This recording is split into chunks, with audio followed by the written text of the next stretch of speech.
It's Friday Night Lights on Red Rock 92 and StreamUtah.live. Join us this fall as we feature live San Juan and Monticello football.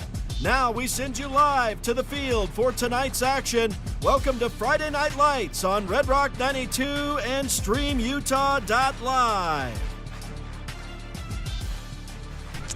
Well, good evening. We welcome you to Monticello High School and the football field at Monticello High, where the 3-3 Monticello Buckaroos host the 5-1 St. Joseph. What are they? Jaybirds.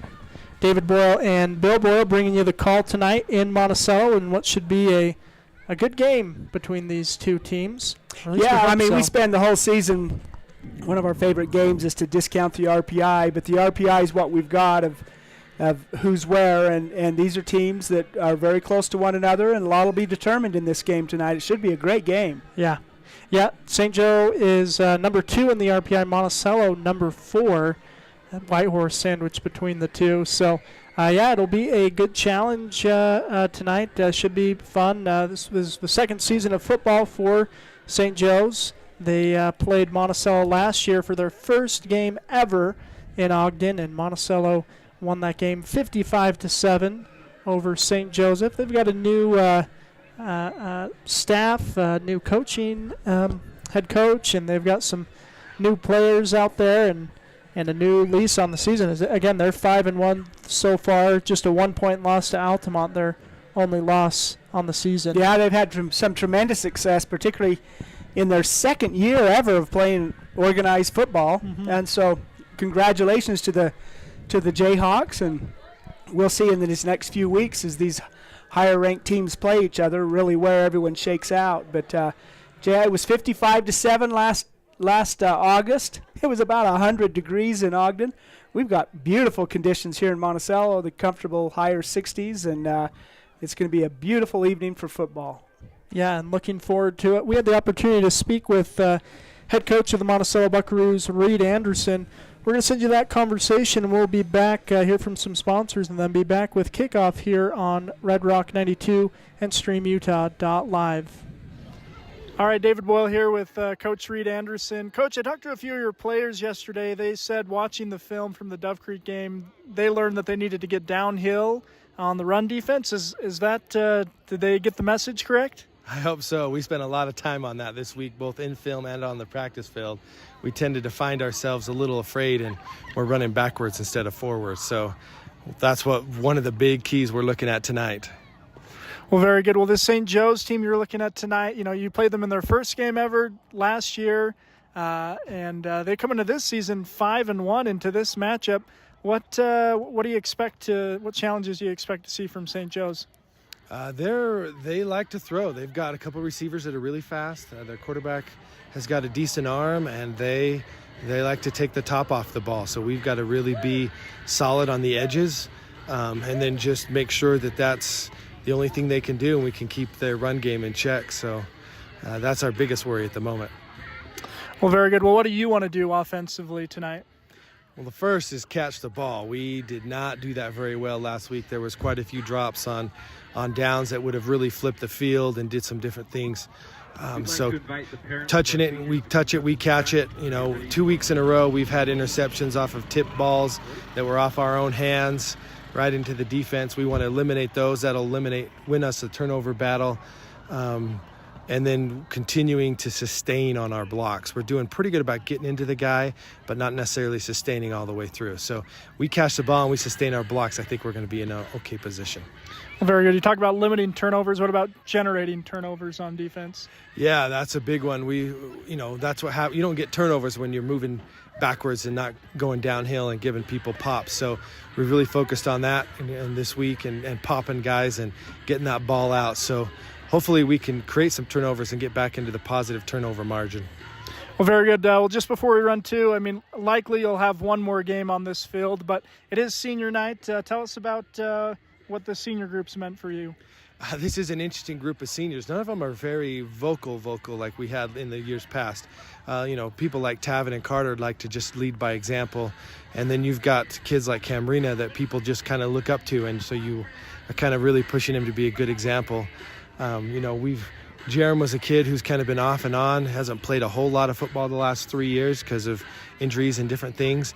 And to see him play this year and get as much as we're getting out of him is a tremendous step to his commitment this last year to slim down and be agile enough to play on that line and make a difference. So, we've got a lot of those kind of guys, and you even got someone like Little P who's given us 4 years, and he's willing to step into any role we need him to step into.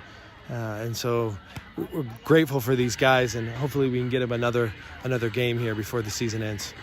Well, very good. Well, thank you, Coach, and best of luck tonight. Thank you. And again, our thanks to Coach Reed Anderson, head coach of the Monticello Buckaroos. And we're just a little bit away here from kickoff. We'll go ahead and hear from some sponsors and be right back here on Red Rock 92 and StreamUtah.live. Get the resources and quality of a big school education and the support of a smaller school at Utah State Blanding. Explore over 70 degree and certificate programs to find your perfect fit and experience personalized learning with small class sizes and dedicated faculty while getting the classic college experience. A Utah State education is affordable too, thanks to competitive tuition and tons of scholarship opportunities. Visit blanding.usu.edu to learn more about becoming an Aggie in Blanding. Building a state championship team requires a lot of hard work and dedication on the part of athletes, parents, and coaches. Although receiving a trophy is an amazing experience, even more important is the personal character and strength that students can develop and then use throughout their lives. It is important for our youth to be involved in whatever positive and healthy activities they can be, and it is important for parents and community members to support them. By providing opportunities for positive involvement, teaching skills required to be successful in that involvement, and by giving recognition to our youth when they use those skills, we are helping reduce the risk of youth substance abuse and suicide in our communities. Whether it is a state championship team, learning to play an instrument, excelling academically, or simply learning to work hard and believe in themselves, the benefits gained from those efforts are great examples of increased protection against unhealthy behaviors. We need to work together as parents, teachers, families, and community partners to make this happen. Let's do this! Life is a series of cherished moments, filled with milestones that define our journey. Moments of love, joy, and shared experiences. Each moment contributes to our story. As each chapter unfolds, our experiences shape us, defining who we are. When it's time to celebrate a life, ensure your loved ones are remembered with the grace, dignity, and individuality they deserve. San Juan Mortuary, celebrating life, honoring memories, transcending tradition.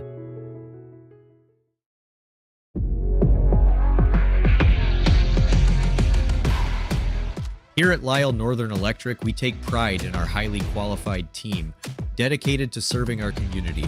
Whether you need commercial, residential, or solar electrical services, our certified experts are ready to meet your needs.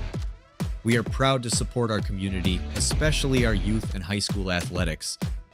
Lisle Northern Electric, serving our community since 1957.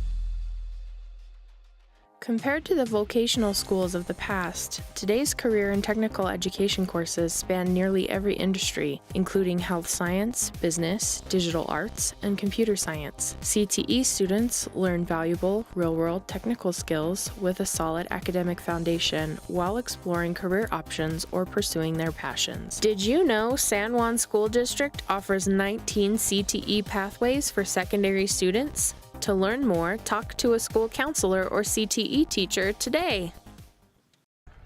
All right, and we welcome you back. We are live here in Monticello. St. Joe won the toss and deferred to the second half. And so Monticello will receive the ball, defending the south end zone. The south end zone. Man, what a beautiful night, too. You know, it's fun to go to different places and see beautiful fields, and Monticello holds its own, even though we've seen some doozies, that's for sure. Absolutely. Beautiful night in Monticello, about 65 degrees. You can see they had a controlled burn up on the Abajos, a little bit of smoke up there, but I don't think it'll come down this far, but it's going to be a fun evening for football, and it looks like we're ready to roll. Yep, St. Joseph to kick away. Carter Rogers back deep for the Buckaroos. And it will be scooped up by the up back, who keeps his feet. I believe that's Jaden Camacho. Yeah, that's Jaden Camacho who gets that ball.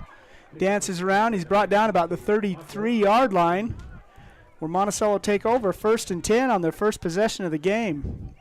Last week against the Dove Creek Bulldogs, Monticello deferred. Dove Creek got the ball first, and the game was effectively over from some significant 3 touchdowns and 3 drives for the Bulldogs. Let's see if Monticello can turn the tables, and the Buckaroos start off real strong this afternoon. So Kai's in a formation with split backs, low snap, and he's just going to have to fall on it and cover it up. So Jackson Kai's will cover up the ball, and it'll be a loss on first down. 7-yard loss on the first play from scrimmage.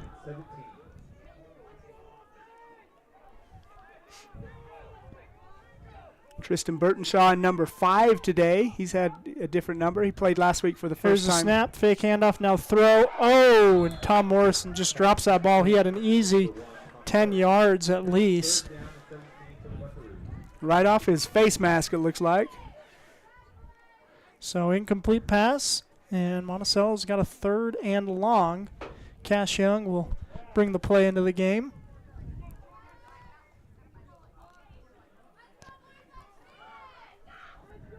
And the Bucks will line up. They've got 2 receivers to the far side, 1 to the near side.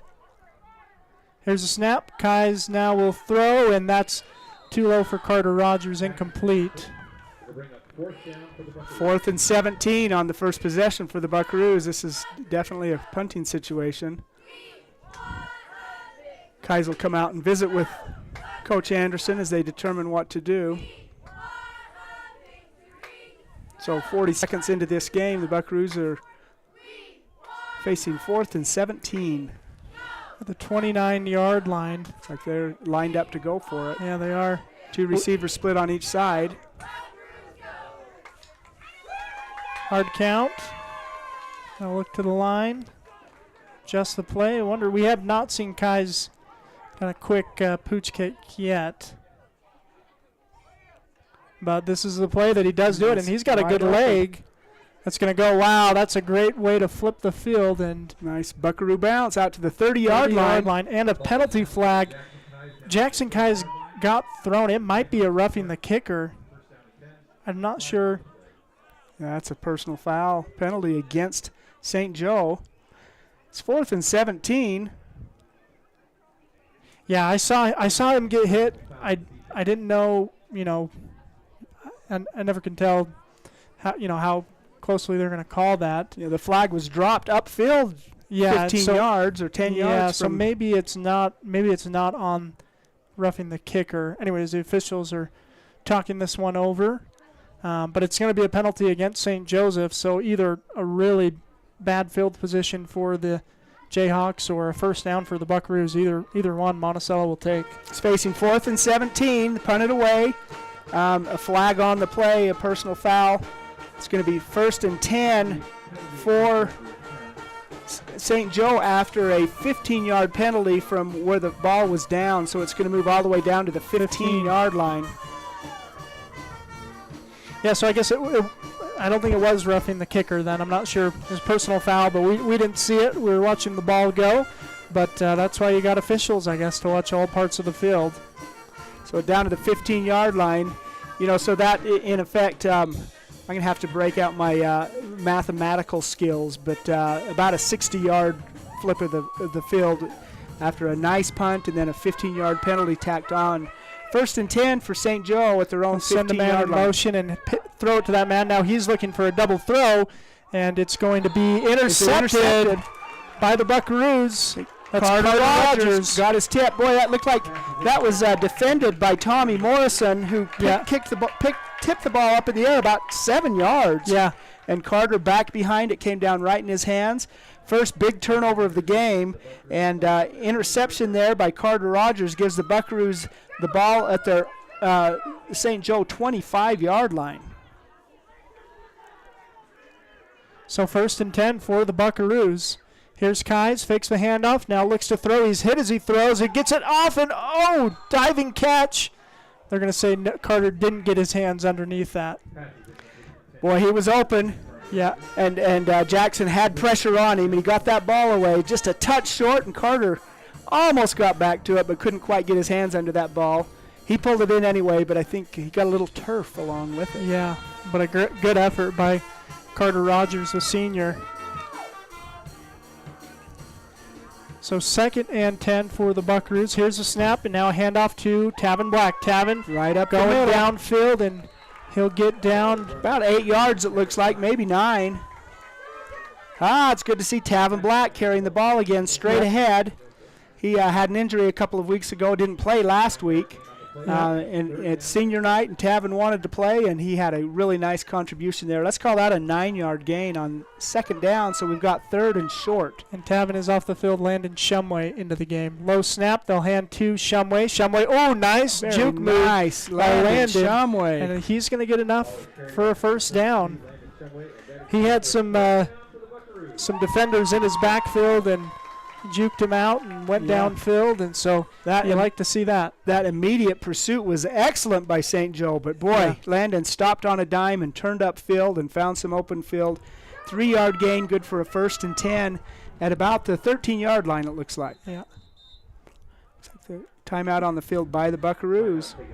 Wow. Well, we've had quite an exciting first quarter. We'll take a moment, hear from some sponsors, and be back here on Red Rock 92 and StreamUtah.live. Utah State University Blanding can help you earn a highly renowned education close to home. With locations in Blanding, Monticello, Montezuma Creek, and Monument Valley, local students can choose from over 100 degrees and programs and dozens of academic scholarships. Plus, get a head start on your degree now. Earn college credits while you're still in high school with concurrent enrollment through Utah State University. For more information and to apply now, visit blanding.usu.edu.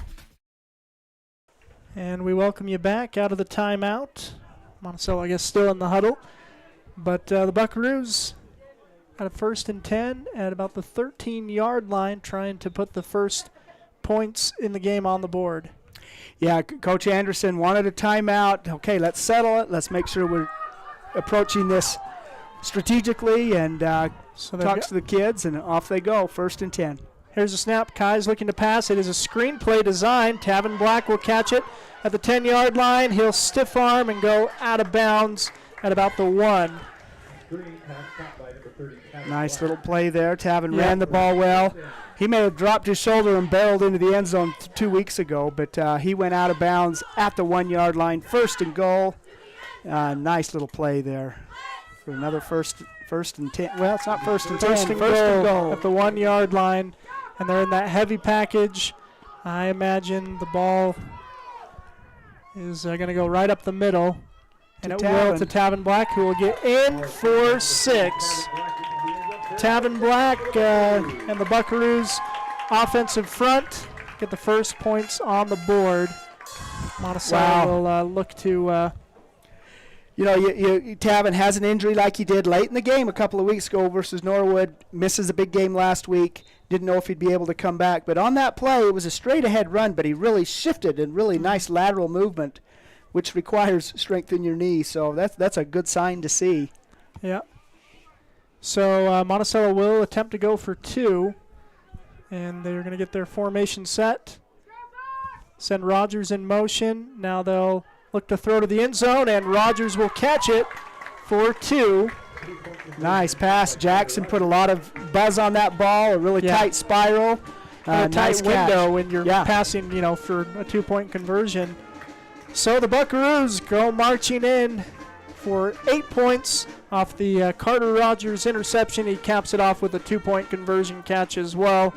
And Monticello up 8-0 here early. We'll take a quick break and be back on Red Rock 92 StreamUtah.live. San Juan County Adult Education empowers students to gain the technical, business, or college skills necessary to enter the workforce.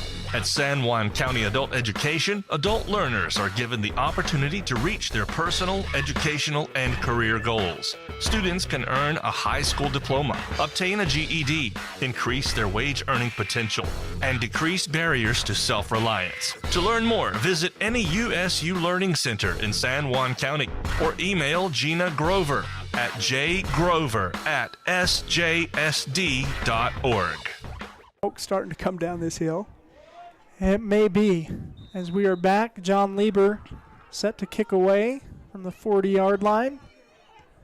And Lieber will boot it. That's a nice kick down to the 10, and they're having trouble filling it. Finally picked up. And now going for that far side, now up the middle. And that return will be inside the 15-yard line. So a good special teams effort by the Buckaroos there. 7 black jerseys involved in that tackle. And the 8th was there just in case he spun out. But really nice pursuit, a nice deep kick. And once again, St. Joe will start the possession deep in their own field at their 15-yard line. Their first play from scrimmage was an interception. Let's see what happens here. So 1st and 10 for the Jayhawks. Ball at about the 14, quarterback under center. Gets the snap and will hand on the little counter play end around. And be a good gain on 1st down. Yeah, it was a nice little move. The linebacker came up just like he should. And the runner was already gone. Yep, so that's a 1st down, 10-yard run, maybe 12-yard run on 1st down. So the Jayhawks get their first down of the game.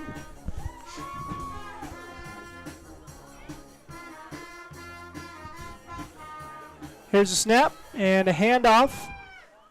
The up back and a gang tackle by the Buckaroos. Jacob Schnatt was on the carry for the Jayhawks. Jerem Robinson, Tommy Morrison out the bottom of the tackle, as well as Landon Shumway.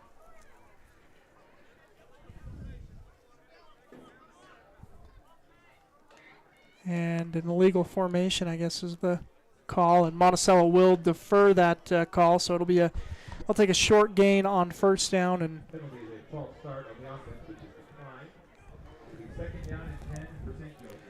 no gain on, I was going to say, I think a gain of 1, yeah, so 2nd and 9 for St. Joseph. The runner on that, Jacob Schnatt, is a sophomore. They got a good-sized quarterback in Gunnar Windsor, number 2. How can you be named Gunner and not Here's a quarterback? The snap, and it'll go on an end around. Oh, Landon Shumway's there to meet him. Nice open field pop, and he had some help from a teammate. Caden Huss on the carry for St. Joe, 2-yard gain. Let's make it a 3-yard gain. I believe it was Carter Rogers that helped clean up that tackle. Not quite certain, but a 3rd down coming for St. Joseph, and an opportunity for the Buckaroo defense to get off the field.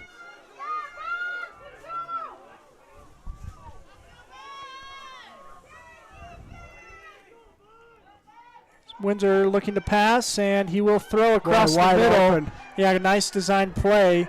And number 88 is going to get it up across half midfield. Caden Huss is the receiver on that. Really a nice play on 3rd and 6. Yeah. Got all the way out, almost, past midfield to the 46-yard line of the Buckaroos. Tom Morrison and Carter Rogers in on that tackle.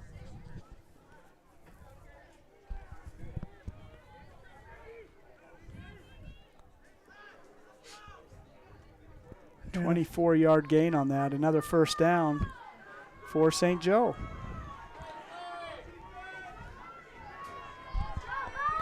So 1st and 10. 46, here's a snap. Oh, and met in the backfield, but unable to make the tackle. And now number 7 out the far side for a good gain. Jacob Schnatt once again around the right side.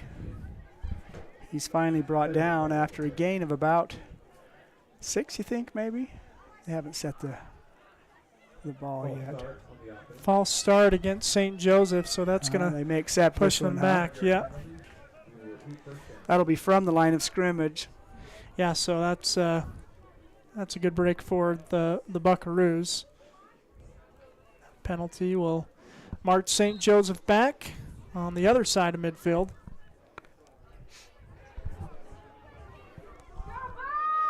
Windsor in an empty set in the gun.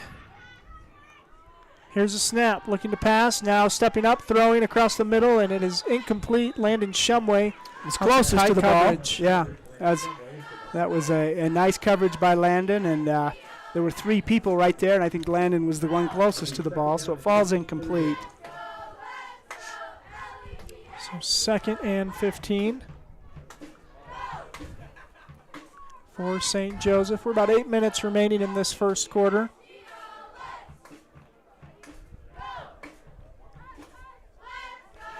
If I recall correctly, last year in St. Joe, it was a team of mostly underclassmen, very, very few upperclassmen. They've got 6 seniors on their roster today, so this team is maturing, and in a situation that they have in a school in an urban setting, they may have a lot of movement. Here's a snap. Windsor looking to pass, and he will find a man, and a tackle will be made after a gain of about 5. Very close to the original line of scrimmage. I believe that's... Not sure who made that Is that tackle. Logan Bowles, number 22? 30-something. That may be Well, I think that is Landon Shumway. It's very nice. He closed real well, brought him down. 5-yard gain. We're back to 3rd and 10. Windsor in the gun. Split receivers, pressure coming. Ball is caught across the middle, and open field tackle missed, and ball's on the ground, and I believe it's going to be recovered. It's all the way by down to St. about the Joseph. 41-yard line, so it's going to be enough for a 1st and 10. Yeah, and St. Joseph, they've had some success, and a lot of it I got to give credit to Windsor on. He's got a good sense clock. He's had pressure coming every time, but he's got the ball away. Yeah, before he can get hit. And Caden Huss is a good receiver, good solid receiver, and he runs the ball well. Mm-hmm. Lost that, almost ball stripped from him there, but he came up with it. So 1st and 10 for the Jayhawks. Here's a snap. Windsor to pass, loads up, throws, and it's going to fall incomplete. The 4 defensive linemen for the Buckaroos, the 3 linemen and a linebacker all blitzing. They put some good pressure on him.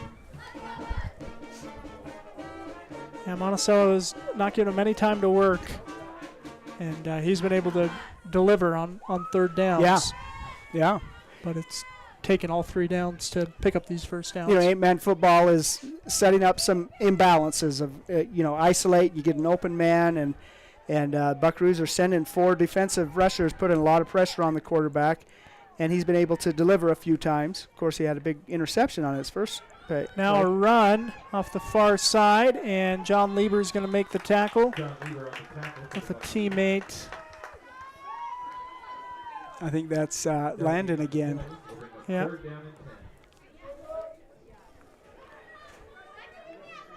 So 3rd and 10 for the Jayhawks. We've said that a couple times on this drive, though, and they've been able to convert on the big downs. Yep. We've got another one here. And possibly a 4th down as well in this area of the field. Yeah, certainly 4-down territory in 8-man football. Here's Windsor under center. Here's a snap. It's It's fumbled, and jumps just going to on be covered up. Jerem Robinson was the false start against St. Joe. They whistle it dead. They must have, so it's a 5-yard penalty. Yeah, so not an option to defer that penalty for the Buckaroos.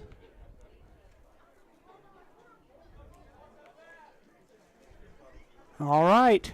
I'm going to guess that Gunnar Windsor is going to attempt to pass to Caden Huss. That's my guess. It's a good guess, I'd say. 3rd and 15 for St. Joe. Windsor with a hard count. Now gets a snap. He will hand off. And he's going to be thrown in the backfield. Very Monticello nice. really swarming to the ball there on the far side of the field. A whole cantina of Buckaroos swarmed on that and brought him down as loss of 5. Landon. They're going to call a hold, maybe? There's a penalty of some type. False start. That's going to decline that. So 4th and 20. Yeah, this is where I don't know what you do if you're St. Joe. I mean, maybe you go for it. Maybe you think you got a good placement punter. Well, maybe someone called down to the coach and said, hey, the guy up in the booth said that number 2 should throw to number 88. Oh, man. Well, okay, we'll give that a try. I think they may do that, or may see a quick kick. Here's a snap, and it will be a pass. Windsor will now tuck it up himself. He's got some open field. He's going to slide, but slide short of the first down. Yeah. And I don't know if they were aware it was 4th down. The side marker said 3rd, didn't it? But it's definitely 4th down. Yeah. He looked like he had a chance to get to the line, and he slid about 3 yards short. Yeah. So that's a 17-yard gain. Yeah, and they're having a conversation. And it is first down for the Buckaroos. Wow. Well, maybe Windsor's just been taught, hey, no matter the situation, you slide. I mean, you'll take a gain of 17. I mean, that's roughly a good punt. But, of course, when you're 3 yards away from getting to first down, I'm sure you wish you'd lowered the shoulder maybe, or maybe he's tried to find some space. Cam Rising fan, the Utah quarterback who keeps getting hurt. Yeah. Slide. I don't think he's going to have 7 years of eligibility, though, at St. Joseph. Here's a snap and handoff to Carter Rogers on the end around. Rogers. There's a flag. He's going to get upfield about 5 yards. We'll have a flag, and that's probably going to be a hold, knowing the spot.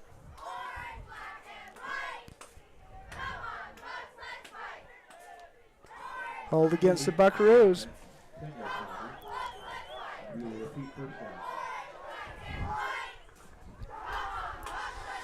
So, first down, and I think more than 20 because it's a spot foul. Maybe half the distance to the goal even.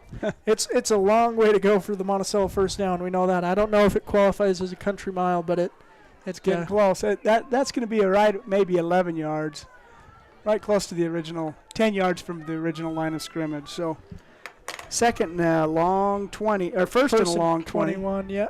Here's a throw out into the flat to Carter Rogers. Carter steps nice upfield. Now he's down the sideline and still on his feet. And now he's going the other way. And he's got some space. Can he beat number 4? Cuts back, and he's going to get caught from behind at the 30-yard line. What a run by Carter Rogers. Caught that pass in the backfield. And a big gain for Rogers and the Buckaroos. 56-yard pass there from Jackson Kais to Carter. And, man, Carter had several great moves down the near sideline. The play ended on the far sideline. Yeah. He covered a lot of ground. Here's a snap, and Monticello's going to have a false start. Or maybe it's going to be a substitution against St. Joe. No, it's against Monticello. And can you believe it? It was Carter Rogers. I think if there is anyone who's gonna wait half a second before running, it's someone who just ran all across the field like that. Yeah, he had a 100-yard dash. Because he's a sprinter in the track season. Yeah, 100 meters. I'd like to trace that, and it's not just 100 meters, but you stop and turn and dance and juke, and then you get hit. And then you get hit, knocked down. So 1st and 15 for the Buckaroos after the penalty. Here's a snap. Kais will hand to Tavin Black. Goes up the left side, and he's hit low, but hops right back up, which you like to see. He gets those yardage lost on the penalty back and make it a 2nd and 10. 5-yard gain by Tavin. And I just hold my breath, and he's looking good. Yep. He's running with confidence. And he's been cleared to play, and he is playing. Here's Kais handing up to Good run up the middle by Landon Shumway. Landon's running with some good confidence as well, too. Yeah, he was injured early in the season and sat out several games. It's nice to have him there in the backfield. 7-yard gain will make it third and a manageable 3rd and 3. Under 4 minutes to go in the first quarter. Monticello with an 8-0 lead, driving, trying to extend the lead. Shumway and Rogers. Here's the hard count, and Monticello will get the first down.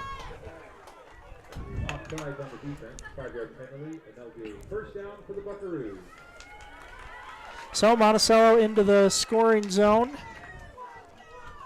It's usually called the red zone. What do we call it? The buck zone? The orange zone? Well, I guess a hunting season, it's orange zone in all of San Juan County. But, yeah. Don't shoot these bucks, though. 1st and 10 at the 19. Here's Kais in the gun, gets a snap, and he'll throw to the far side.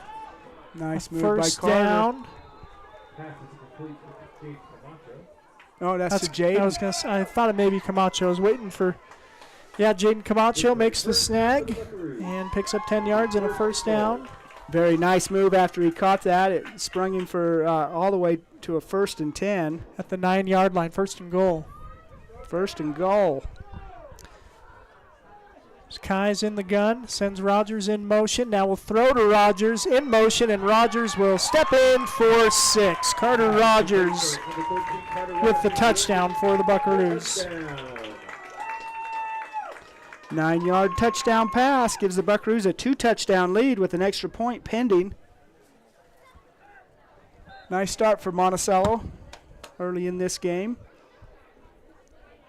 The offense has played well. The defense has taken advantage of breaks. So with the turnover to end the first St. Joe drive very soon, and that 4th and 20 scramble that got 17 of the 20 yards that St. Joe needed. Here's the 2-point conversion, and it's going to be intercepted and blown dead.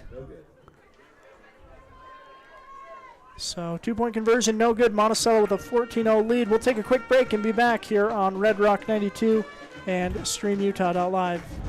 The Chris Black Agency is a proud supporter of Monticello High School sports. Chris has been with Farmers Insurance for more than 35 years and writes all lines of insurance, from autos to homes, life insurance, ATVs and boats, and business. Customer service is the agency motto, with offices in Monticello and Moab. Come by at 97 South Main in Monticello or call 435-587-2230. Let's go Bucks. All right, we welcome you back. Monticello with a 14-0 lead here at senior night. 7 seniors honored before the game. Can't believe it's senior night. Yeah. Man. Season just the flies season by. just started. Still got a lot of football left, but aside from a possible home playoff game, this is the last one in Monticello. Yeah. Head down to Montezuma Creek next Thursday. Yep. The White Horse Raiders and Monticello Buckaroos will face off. Here's John Lieber to kick.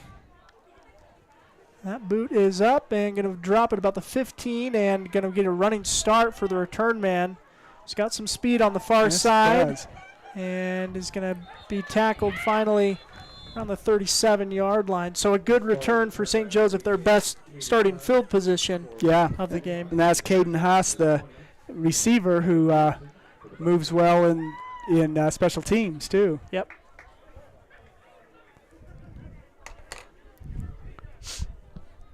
So a 1st and 10 for St. Joe. Again, their possessions ending interception on their first possession, and their second one they drove all the way down inside the 20. Yeah, 24-yard line is where the Buckaroos took over on that last possession. So St. Joe was able to move the ball. Got a little bit of trouble with penalties, I think, is what really put the kibosh on that last drive. Here's a snap, and it's fumbled and going to be just covered up.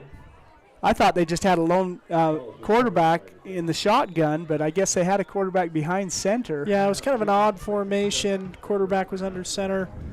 And St. Joseph will take a timeout. We'll take one as well and be back here on Red Rock 92 and streamutah.live. Did you know a nuclear power plant needs just 2.2 pounds of uranium to produce as much energy as 3 million pounds of coal? Energy Fuels White Mesa Mill in Blanding is becoming America's hub for a clean and reliable energy future. They're revolutionizing the way we power our world by harnessing the incredible energy contained in naturally occurring uranium to fuel clean, carbon-free nuclear power. Visit energyfuels.com to see how they're energizing tomorrow. Welcome back.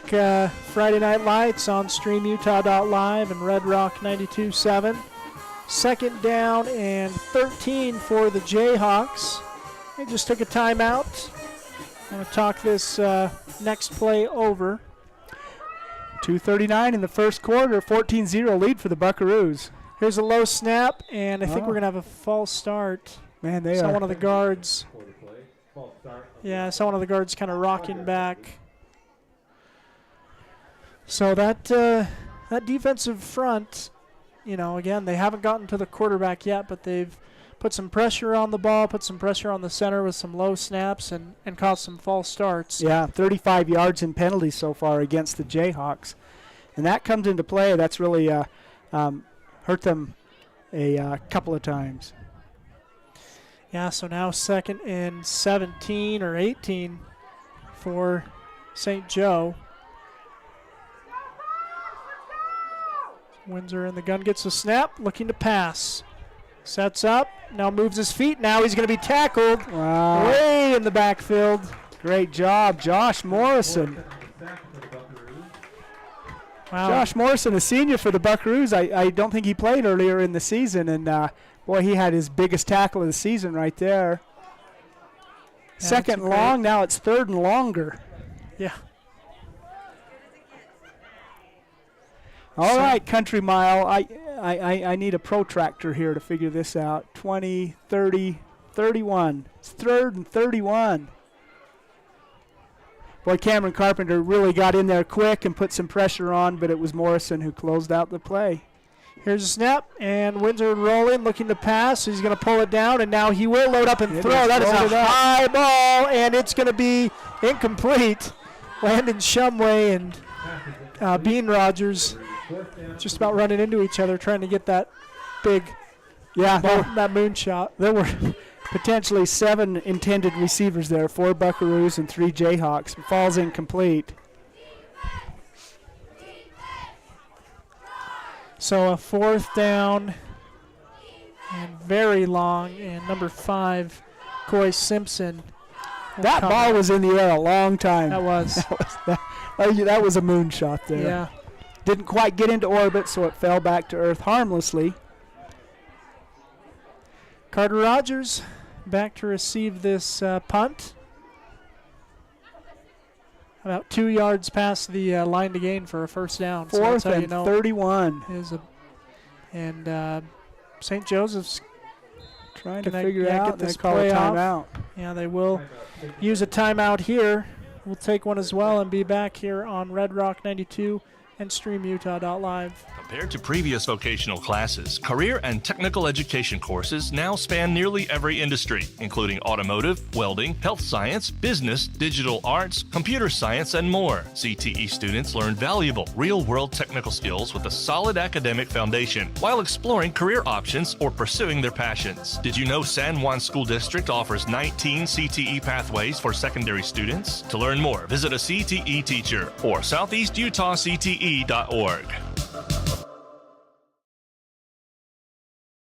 All right, we welcome you back. St. Joseph burning their 2nd timeout of the half in order to avoid a 5-yard penalty on this 4th down. All right, so here we go. Carter Rogers at midfield. Here's a snap, and it's up. It's short, too. Be short. Out of bounds. Out of bounds, inside the 40. Inside the 30, maybe the 31-yard line.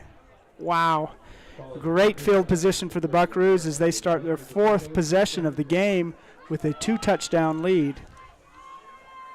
After going 3 and out on their first possession. Monticello has had 2 possessions that they've driven the length of the field. Well, they had a short field because of the interception, but 2 drives down the field, 2 touchdowns. Minute 38 remaining in the first quarter, and they're once again in Jayhawk territory. Here's Kais under center, fakes the handoff. Now looking to pass. He'll load up and throw to Tavin, who's going to pull it down for 6. Tavin Black battling for the ball. And he pulls it down for a sick catch, and he is excited. Yeah. That was a great catch by Tavin, and able to pull the ball away and get into the end zone. Monticello strikes first play of that third possession. Boy, that was very, very nice. Good protection, so Jackson had time for the play to develop, got it downfield to Here's the snap Tavin. to Carter Rogers. Carter is going to throw, and it's going to be caught in the end zone. Is that Landon? I believe that's Landon Shumway. 2-point conversion is good. Landon Shumway makes the score 22-0 with minute 28 remaining in the first quarter. Monticello rolling on senior night so far.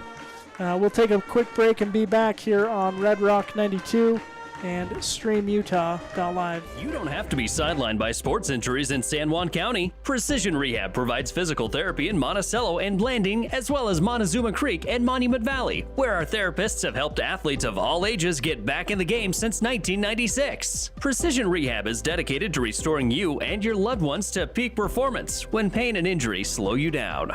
We offer innovative, effective treatments that make a difference. Treatment is covered by most insurances, including Medicare. Call 435-678-3869 for an appointment. That's 435-678-3869. Or find out more at PrecisionRehabUtah.com. Well, we welcome you back. 22-0 lead for the Buckaroos here in the first quarter. John Lieber to boot it away. That one will go up high and drop at the 20-yard line. And heading to the far side. Ooh, a big block. And a couple big blocks, and 88's going to be escorted out of bounds around the 30-yard line. Out to the 31. Fourth possession of the game for the Jayhawks.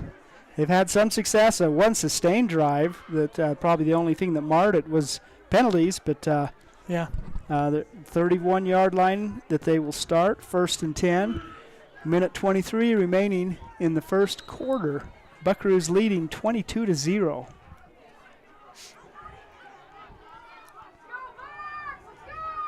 Here's a snap and a pass play. Now he'll pull it down and look to run. And goes up the sideline out of bounds. Right at midfield. So that's a 19-yard run. By Windsor. That's a nice run. Yeah. And I think we're going to see that a lot. It appears as if the Buckaroos are sending their 3 linemen, pin your ears back and go. And that leads, if you send receivers deep, that leaves a hole in the soft coverage. So maybe they'll move that linebacker to spot the quarterback rather than to blitz. Yeah. Well, and the blitz has worked, and some, they've had some sacks and some penalties from the pressure, but it's left open some big plays. And now here's a fumble. It's going to be covered up at about the 33-yard line. Wow. He ran 19 yards, and then he lost 16 on the next play.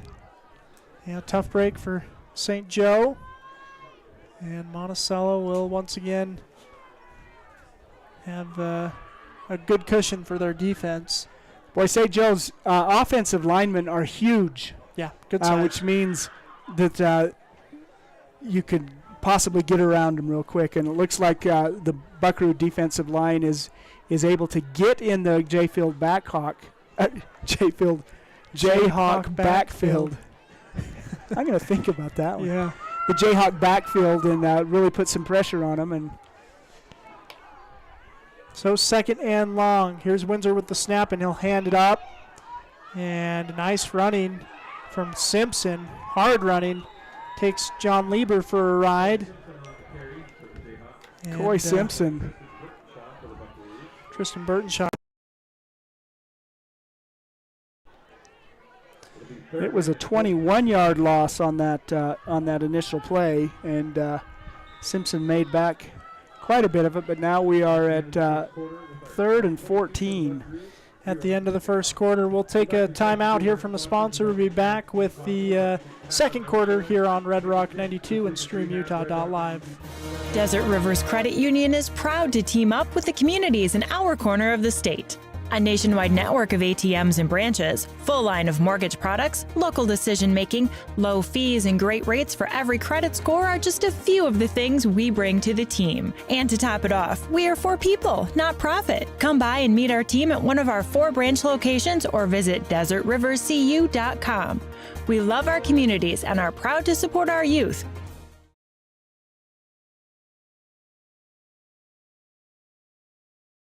Welcome back to StreamUtah.live and Red Rock 92.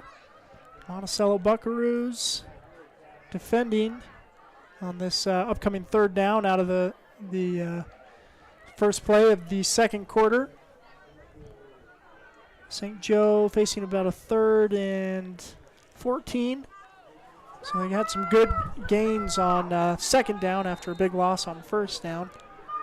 Here's Windsor in the gun, gets a snap, high, now it's on the ground. Oh, Cameron Carpenter is going to cover it up.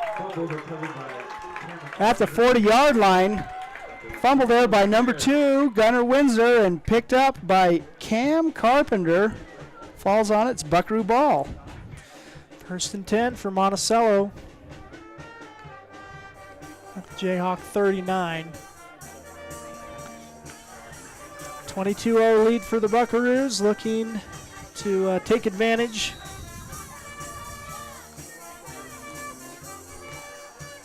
Kais will spread out his receivers and go hard count. He'll take an easy 5 yards on first down. Make it 1st and 5 for the Buckaroos.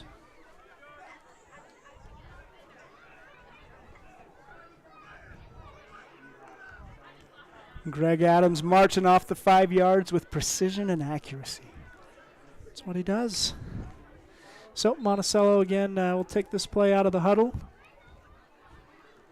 And it looks like they will go that same formation. They've got both their receivers split out just near the sideline. Really wide formation. Got Josh Morrison in the offensive line. Here's a snap, and Kais will take it up the middle on a designed run. A couple of pancakes by Jerem Robinson and Peyton Atathley. Some good blocking there. Say, hey, if our quarterback's going to run it, we got to do a good job. And some nice job from good for a 1st and 10.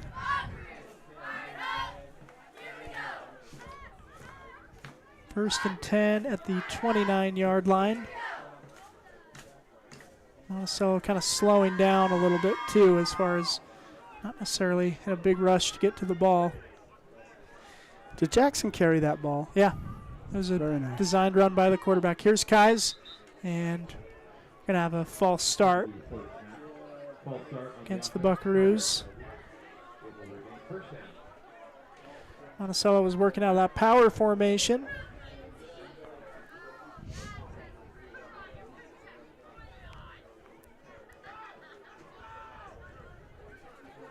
So 1st and 15 now for Monticello. 3rd penalty of the game against Monticello, 20 yards in penalties. He gets 35 yards in penalties against St. Joe. Here's Kais under center, gets it now, pitches. Oh, and now Shumway gets it back. It's a trick play, and the pass is going to be broken up. Into double coverage. Yeah, Carter Rogers unable to get the pull down that pass as he was hit as he was going up for the ball. And anyways, it was good coverage downfield. Yeah, that's a play that you practice and practice and practice, but in a game situation, I don't think they accounted for the Jayhawks in the backfield with them and just threw the timing off just a little bit. And really nice on the Jayhawk defensive backs to stay with on their assignment because he threw it into double coverage. Yep. Here's Rogers in motion. They'll fake the handoff to him and then give to Tavin Black. Tavin will go off the far side. He's knocked back and then keeps going. Hard running from Tavin Black. And Tavin drops his head and hits the defender and knocks the defender down. The pursuit eventually catches up. it's interesting with Tavin's injury. I would think that it really affect his ability to turn upfield, and so most of his plays are designed to go north and south, not east and west. That one headed off to the west, but he still made a good cut. Here's Kives, and he'll throw across the middle. It'll fall incomplete on 3rd down. But again, in this portion of the field, even with a 4th and 11, I imagine the Buckaroos are going to attempt to convert here. About the 26-yard line. Timeout for Monticello. Coach Anderson wants to take his time and come up with a play. They're in scoring position, definitely going for it situation, even though it's 4th and 11. But we'll see what happens, huh? Yeah, we'll take a quick break and be right back. Desert Rivers Credit Union is proud to team up with the communities in our corner of the state. A nationwide network of ATMs and branches, full line of mortgage products, local decision making, low fees, and great rates for every credit score are just a few of the things we bring to the team. And to top it off, we are for people, not profit. Come by and meet our team at one of our 4 branch locations or visit desertriverscu.com. We love our communities and are proud to support our youth. All right, 4th down for the Buckaroos. One receiver on each side. Kais has some help in the backfield with 2 backs. He'll quick pass, throw, and then it's that flea flicker, and Carter Rogers is not going to be able to get up the first down. Seen that play design a few times, and I think maybe St. Joe had too. Yeah, they were right there on top of it. Yeah, and credit to St. Joe's defense. I mean, we mentioned being assignment sound. I mean, that's, they broke up that pass to Carter because they didn't get tricked, and then the same thing here. They said, hey, Carter Rogers is a threat always. We're going to keep a man on him. And anyways, it's we've seen that play a few times. The JV's run that play several times too, but did not work today. Turned the ball over on downs. 1st and 10 for the Jayhawks at their own 26-yard line. Nice stop for St. Joe. Yep. 1st and 10 for the Jayhawks, though.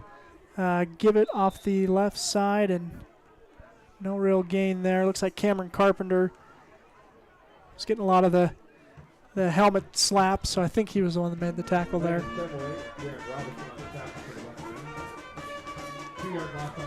So loss of 2, 2nd and 12.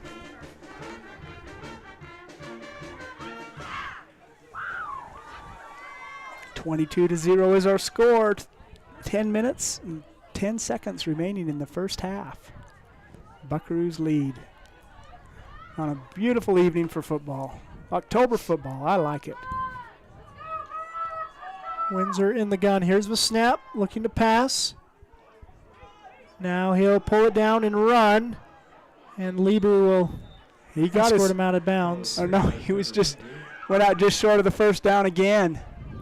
10-yard gain. But it was 2nd and 12. Now it's going to be 3rd and 1, 3rd and 2.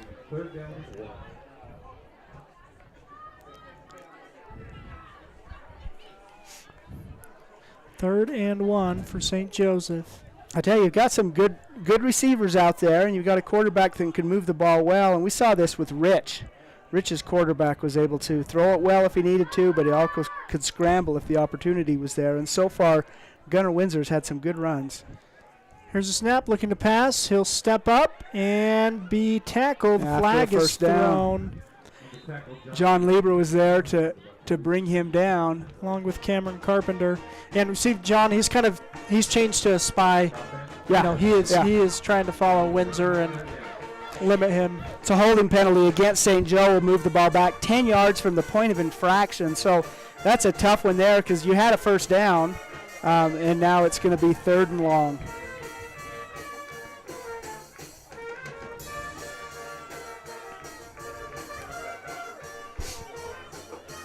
A lot of penalties so far in this game. Yeah, so 3rd and 11 for the Jayhawks.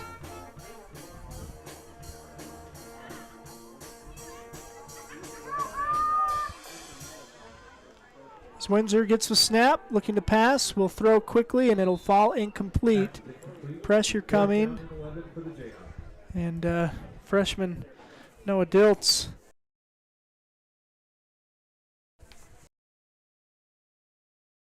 Best. Good size for a freshman. Yep, playing well. So 4th and 11. The end zone at your back. St. Joseph going to punt to Monticello. Seth Taylor on the defensive line for the Buckaroos. He's the starting center, but he's getting some good defensive time too. Here's the snap. Punt is up, and Carter Rogers will track it at the 45. Makes one man miss. Now comes up the near sideline, and he'll go out of bounds. Good return from Rogers. And a penalty flag thrown.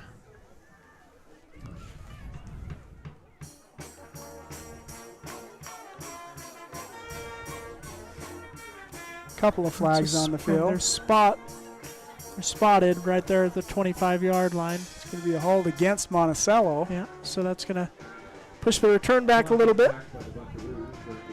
So he got it all the way down to the 25, but we'll be moving in the other direction. I think it's 10 yards from the spot of the infraction, so it's going to be at the 44-yard line of St. Joe, where Monticello will take over 1st and 10. We've got St. Joe in yellow, so SJ in yellow, Monticello in black. It almost feels like a local game, but not quite. I keep writing down SJ, and I'm wondering how things are going in Moab. Oh, I could tell you without having to look. Hard count from Kais is going to give you an easy 5 yards for the Buckaroos. Yeah, apparently something happened with St. Joseph's away uniforms, and so they're playing in their home jerseys tonight, which they're light enough that it's a colorful cornucopia out there on the field. We don't have any white jerseys. So 1st and 5 for the Buckaroos after the penalty. Here's Kais. Takes the handoff. Now we'll throw to Carter Rogers. Little swing pass, almost a pitch. And a flag thrown as Carter Rogers is going to go all the way in for 6, but I think there's going to be a hold. 39-yard pass and run by Carter. Just a little pass out in the flat, but as he's turning the corner, a hold called against the Buckaroos.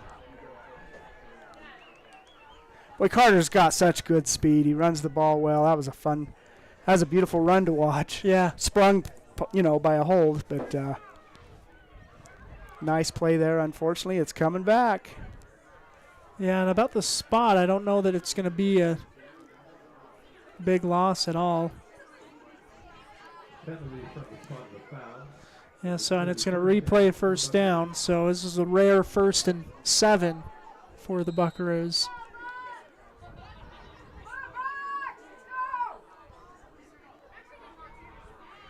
So Jackson Kais in the gun. He's got 2 backs with him.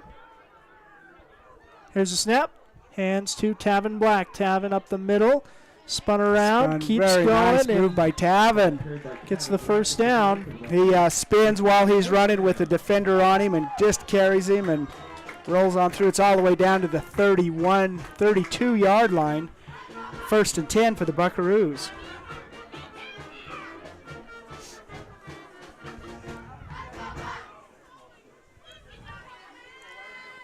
Kais will get the call from the sideline along with the backs and receivers. It's 1st and 10 for the Buckaroos. Pass play across the middle. Caught by Jaden Camacho. And he'll get upfield. Looks like he'll pick up the 1st down. Out to the 20-yard line. 12-yard 1st and 10 for the Buckaroos. Nice play by Jaden. Nice throw by Jackson. Nice 1st down for the Buckaroos. They're marching down the field. 8:28 remaining in the 1st half. Kais gets a snap. It's high, pulls it down. Now looks to throw to the end zone. It's short of the end zone, but it is a good completion. I believe that's Cash. Yeah, throw to Cash Young there.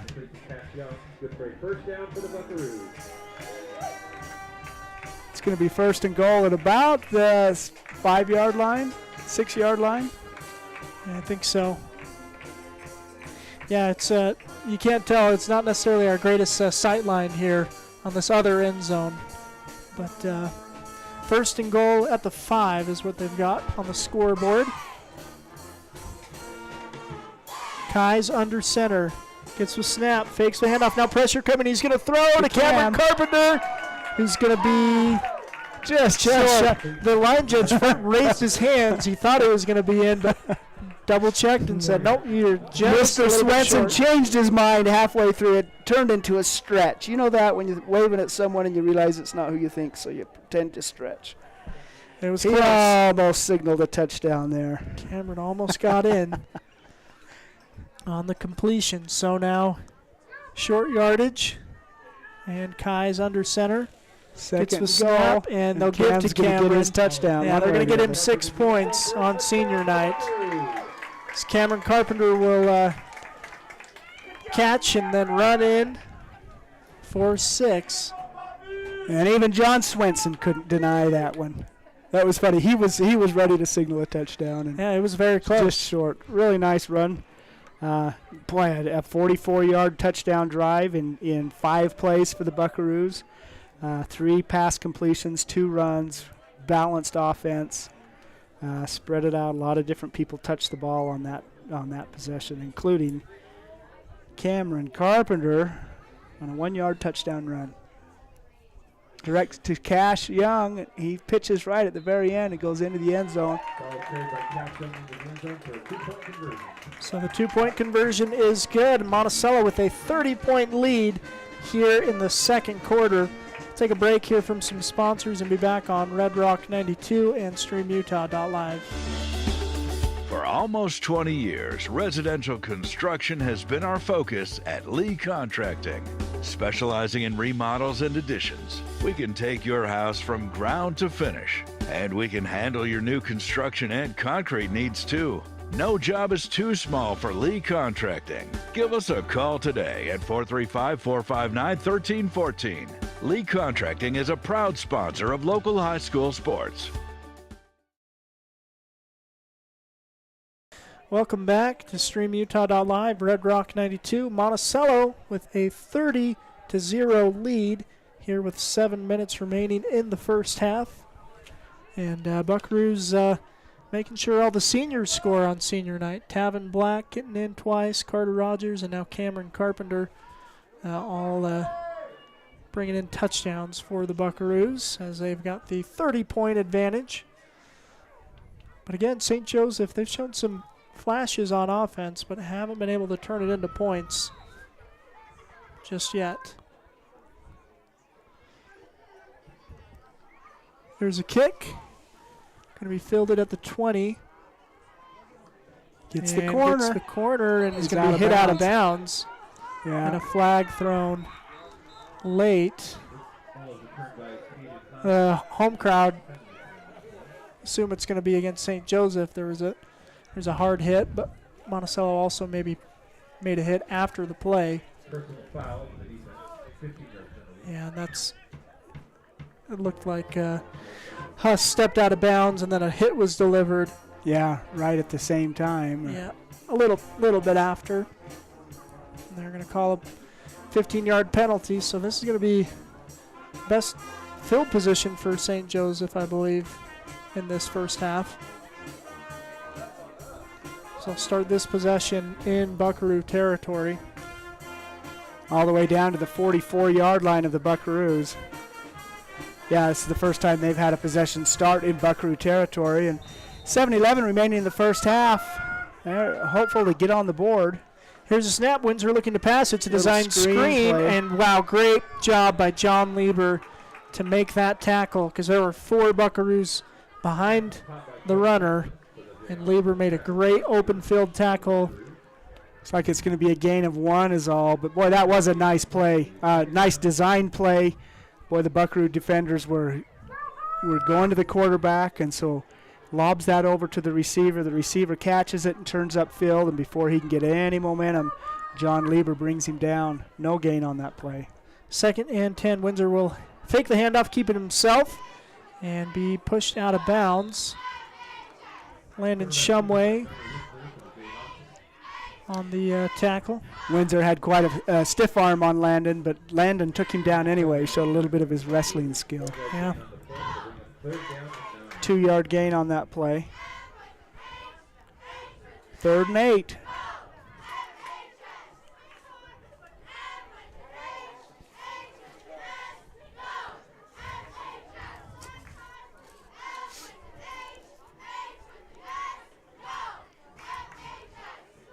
Third down for the Jayhawks.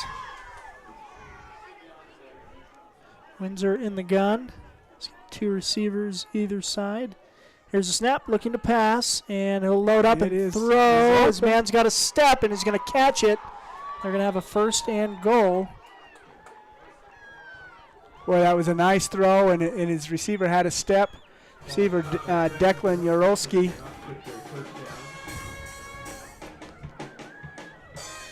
So from the 42-yard line all the way down to the 11-yard line, so a 31-yard pass from Windsor to Yarolski. Looks like there was Arturo Gutierrez on the coverage making the tackle.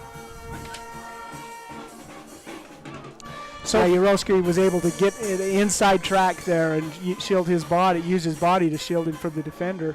1st and 10 at the 11. Here's a pass up to the end zone and play for the ball. Wow.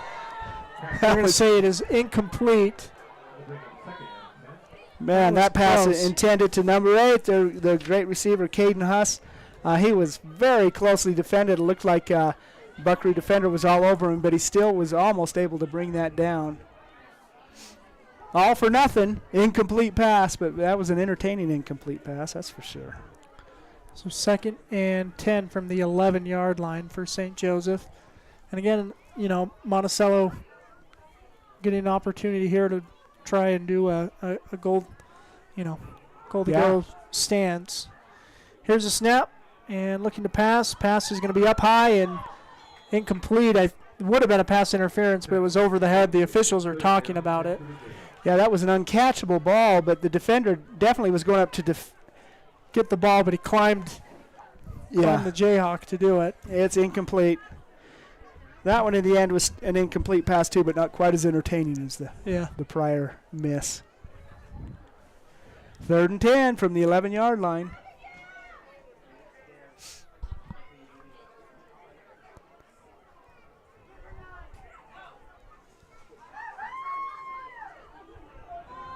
$20 Buckaroos on the sideline tonight. And we're going to have a penalty before the play. Looks like the signal's a false start. Penalty on the play.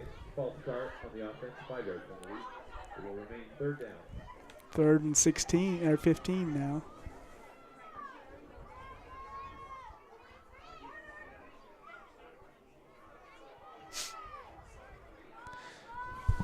Third and 15 from the 16.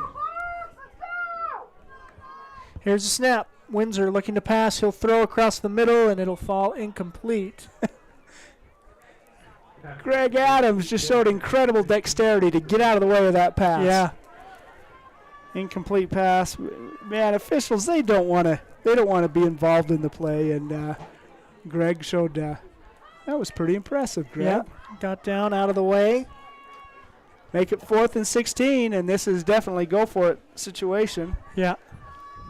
4th and 15 from the 16. Got to get that right.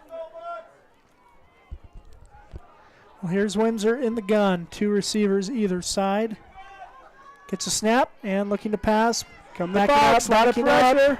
Pressure coming. He's gonna, and John's going to take him out of bounds. Right close to the line of scrimmage. Maybe a gain of 2 or 3. And don't like to see that. Windsor is slow to get up on the sideline. Nothing there. John, just pushing him out of bounds. Nothing, ill intent there or anything or late hit, but Windsor's having a hard time getting up.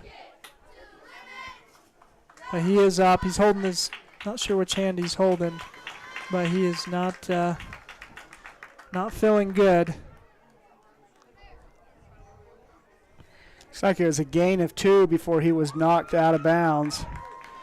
We turn the ball over to the Buckaroos. Nice goal line stand or red zone stand or orange zone, whatever it is. It was good. For Monticello. Yeah, for the Buckaroos. The Buckaroos will take over on down. So 1st and 10 for Monticello. I guess they're going to call that a loss of 1. Kais will take the ball under center. He's got that power formation. Gets a snap. Fakes the handoff, looking to pass. He'll throw downfield, and it is going to be intercepted. Nice interception. Declan Urowski gets that. Tackle.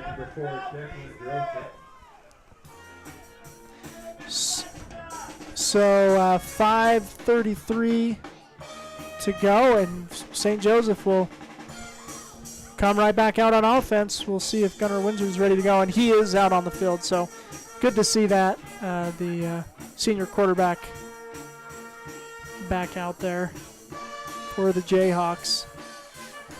28-yard line of the Buckaroos is where St. Joseph will take over, 1st and 10.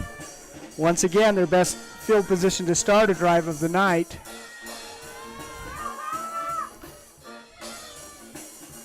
Hands the ball off to Schnett. The ball's down. Oh, he's tackled.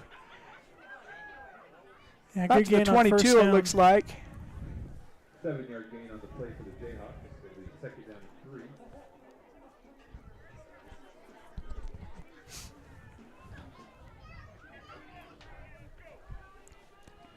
Second down for St. Joseph, and again, Monticello's defense back out on the field, looking to make a stop. Here's a snap. Windsor will hand off, and a good Once run, again, open field. He's going to get down. He's going to be just short of the goal line. 20-yard gain for Schnett on on 2nd down. Good for a 1st and goal. All the way down the 2-yard line. Wow.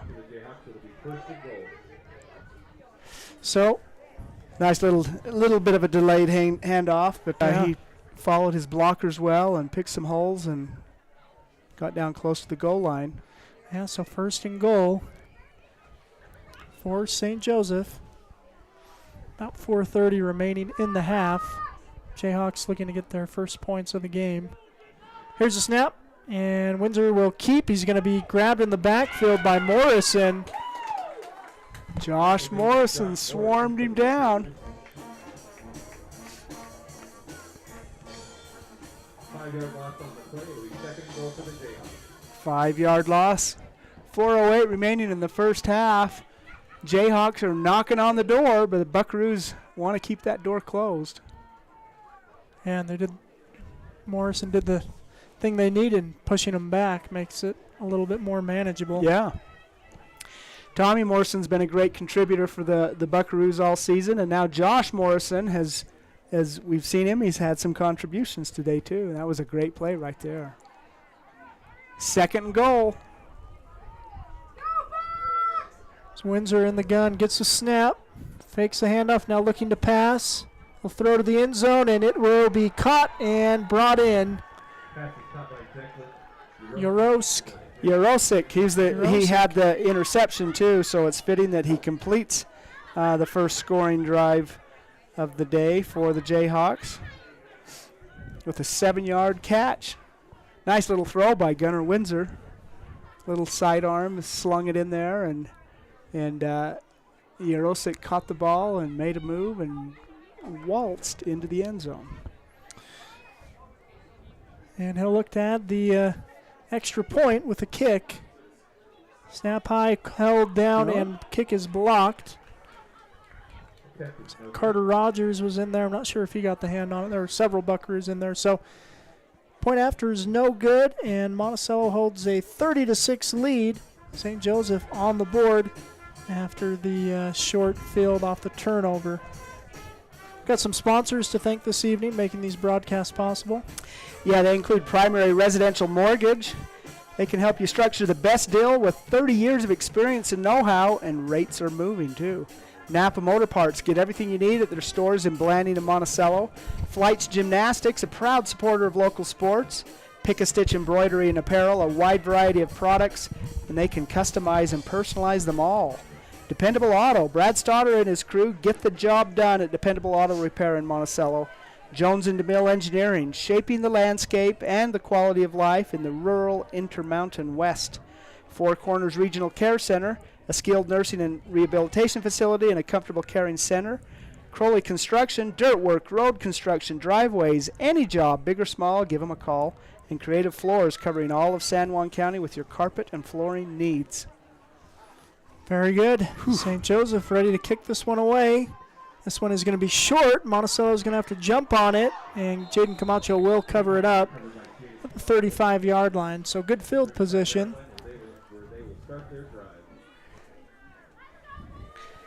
It's just a one-play drive last time, and it wasn't a scoring drive. It was a turnover, an interception on first down. Monticello out at the 35 where they'll start this possession. It seems like most of this quarter has been played in the north half, the Monticello side of the field. Yeah. 1st and 10 for Kais. Hard count, and they'll take 5 yards. Penalty for the play. Offside on the defense, 5-yard penalty. It'll be 1st and 5 for the Buckaroos. 1st and 5, now ball at the 40-yard line.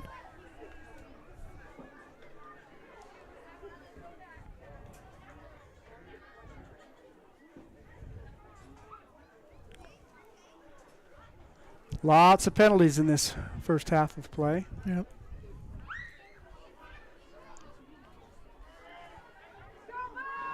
So 1st and 5, they'll send Rogers in motion and hand off to Tavin Black. Tavin will stutter step and get to the outside. Tavin. Boy, gets across the 50-yard line. He is really running well considering what he's faced in the last week. Yep. It's knocked it out of bounds right at the mid-field marker. That's a 10-yard gain, good for a 1st and 10. 3:15 remaining in the half. Monticello trying to get one more score on the board. Here's a snap. Kais will fake the handoff, now looks to throw. It's a low throw, incomplete to Jaden Camacho. 2nd down and 10 for Monticello. So 2nd and 10 at midfield.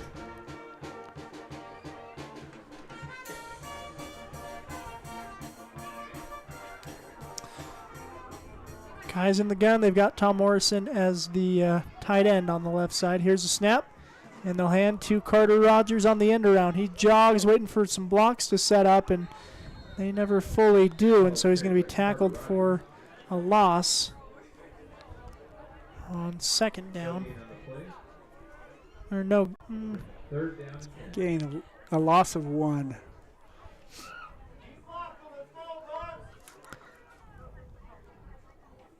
So 3rd down for the Buckaroos. 3rd about 10.5, 11.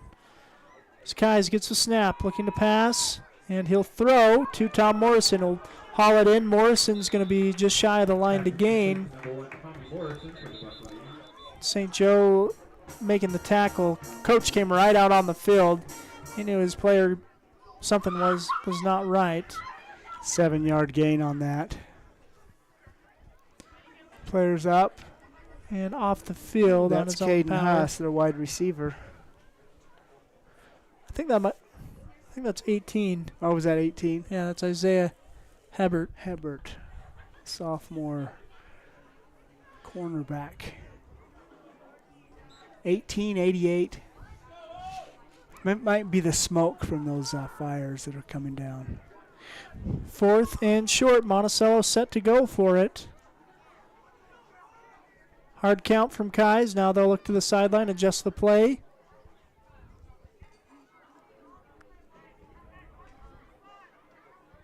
Kais gets a snap. Hands off to Tavin Black. And Tavin's going to have the side. first down and more. Comes upfield, out of bounds. Out of bounds. 24-yard line.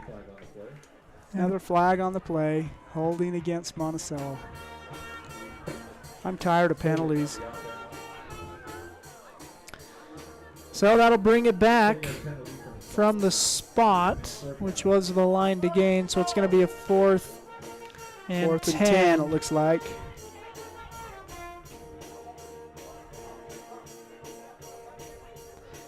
Be at midfield. Looks like it's going to be 3 yards back. So it's 10 yards from the line of scrimmage.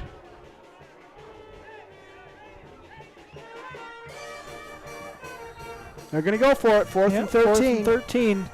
Here's Kais, gets a snap, looking to pass. He'll throw across the middle and grabbed by Cash Young. And Young will have the first down They needed 13, and they had like 17. Well, that was a nice catch.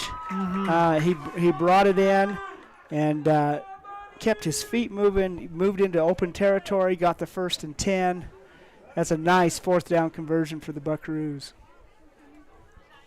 So 1st and 10 for Monticello. Nice pass from Jackson Kais as well, making that happen. Absolutely. Here's a snap and fakes a handoff. Now fakes another handoff. Now will throw, and that falls incomplete. Kind of some confusion, I think, on the way that play developed. Yeah. Delayed a little bit.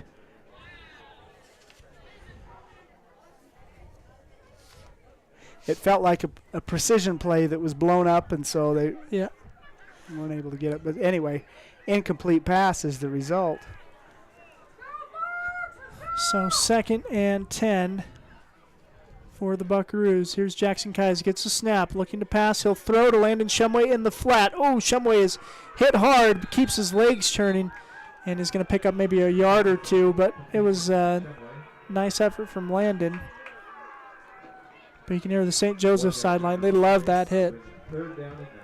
Yeah, he closed real well, hit Landon, and stopped him in his boots. Yep. 3rd and 10, no gain on the play.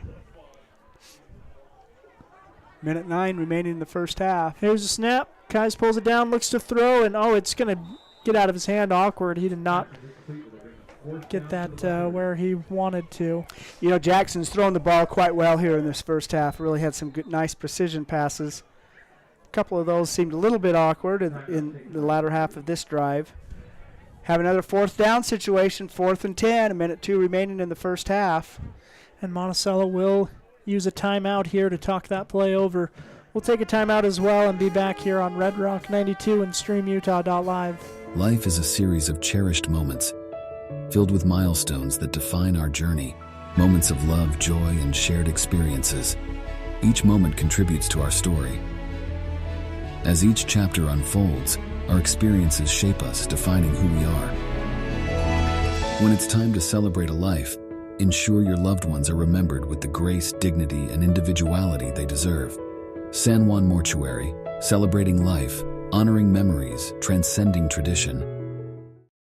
All right, our thanks and welcome back. Our thanks to our sponsors making these broadcasts possible on Red Rock 92 and StreamUtah.live. Encourage you to use these businesses as they support these broadcasts and your Monticello Buckaroos. Here is 4th and 10 for Monticello out of the timeout.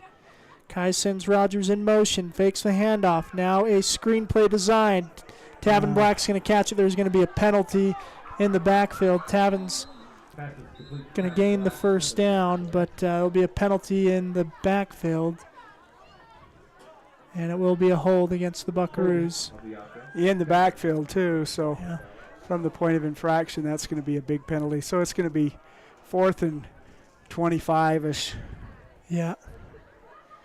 And this will be interesting here. I mean, I think Monticello should punt it, but I think that sometimes they like to take shots where they can. Conventional wisdom would tell you to punt it, I guess, is what I'm saying. But Jackson Kais is going to come out, bring the play in. And he does have the option to pooch kick the ball. Bucks will spread it wide. Here's a snap. Kais will look to throw. He's hit as he throws. He lets this one go. Carter Rogers pulls the pass down. It's going to be very close to the line to gain. I don't think he's going to make it, but it depends on the spot. They've given the spot. They're thinking about it. Looks like it's going to be 1st and 10 for the St. Joe Jayhawks. Just short. So 1st and 10 for St. Joseph. And, you'd love to have one more yard if you're Monticello, but I guess, that acts as a poor punt, at least. Yeah. 47 seconds left. St. Joe, they want to score. They've got 2 receivers split to both sides. Here comes the defense. Pressure coming. He spins out. Now he's looking to load up. Now he'll tuck it again. By John Lieber. And now he's going to go down the sideline. And he's going to be tackled at around the 40-yard line. 33 seconds remaining in the half.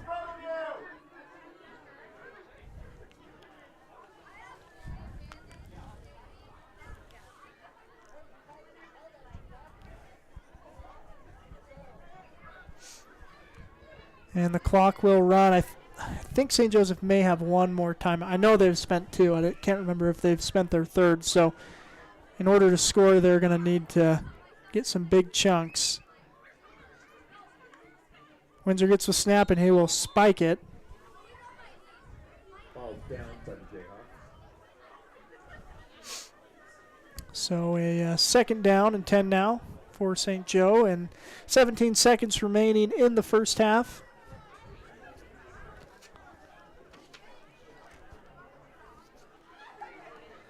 And the Buckaroos will bring Lieber off the sideline. I think they've got closest thing Monticello's I've seen this year running a nickel set and taking some extra defensive backs out on the field, playing some prevent defense.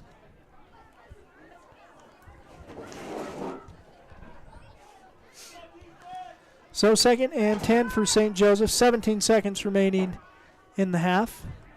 Here's the snap. Windsor looking to pass. He'll load up, throws downfield, and it will be intercepted by Carter Rogers with 10 seconds remaining in the half.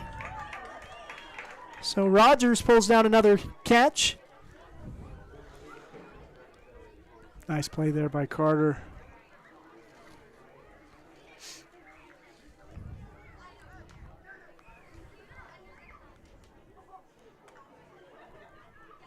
See what the Buckaroos do here. They are out of timeouts. 10 seconds. 10 30 seconds. to 6 is our score.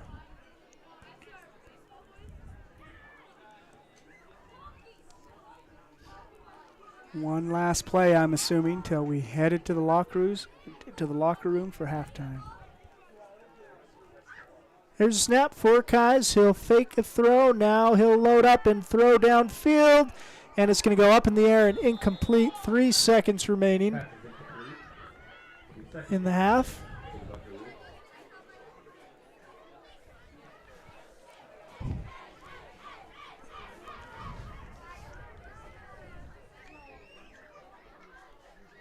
So Monticello get one more play, and then we'll be at halftime. Buckaroos right now with a 24-point lead.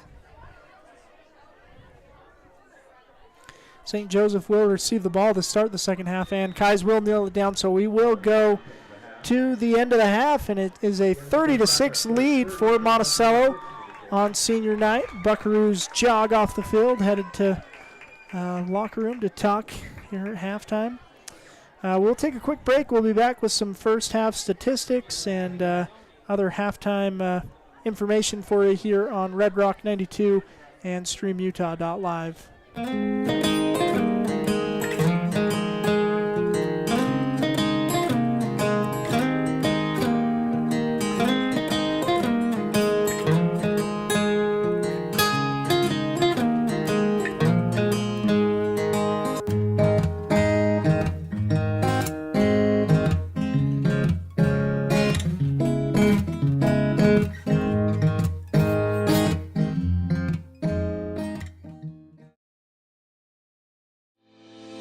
Looking to buy, sell, or refinance your home or property? Ask for the professionals at Anderson Oliver Title Insurance Agency. Anderson Oliver Title has provided title insurance and real estate closing services in San Juan and Grand counties for 25 years. Anderson Oliver Title isn't just another out-of-town company. It's the only locally owned and operated title company in southeastern Utah. The owners and employees at Anderson Oliver Title are excited to support our communities and are proud to support high school athletics and activities.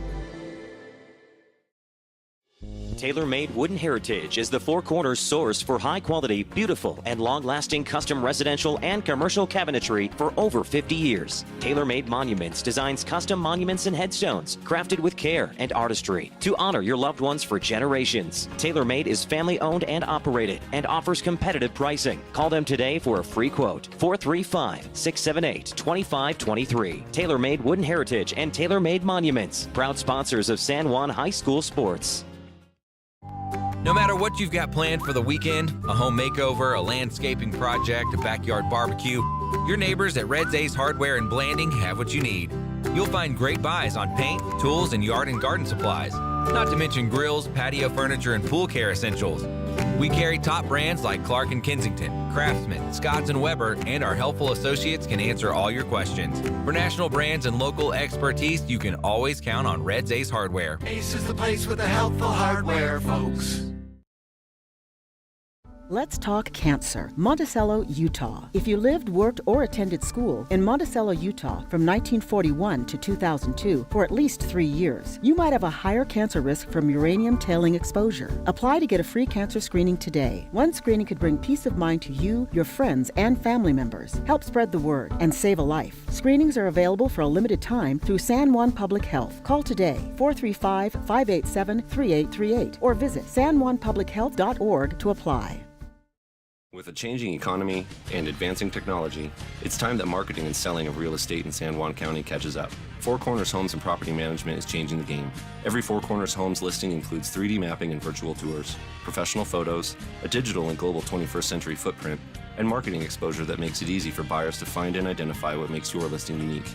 Marketing and exposure sells real estate, and if you want the best, you need Four Corners Homes on your team. Find us at fourcornershomes.net or call 801-404-0058.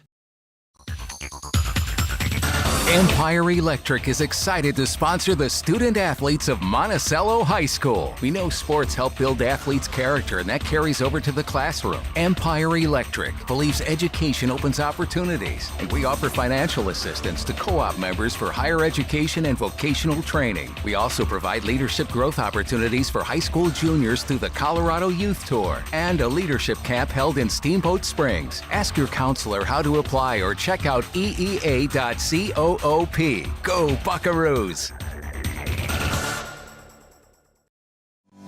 San Juan Building Supply has offered a full range of building supplies to San Juan County for more than 32 years. From the start of your project to the finish, San Juan Building Supply has high-quality products for all your needs, and they can deliver. Drop by 1050 South Main Street in Blanding, call 678-2000, or visit sjvs.com. San Juan Building Supply, a proud sponsor of our local teams.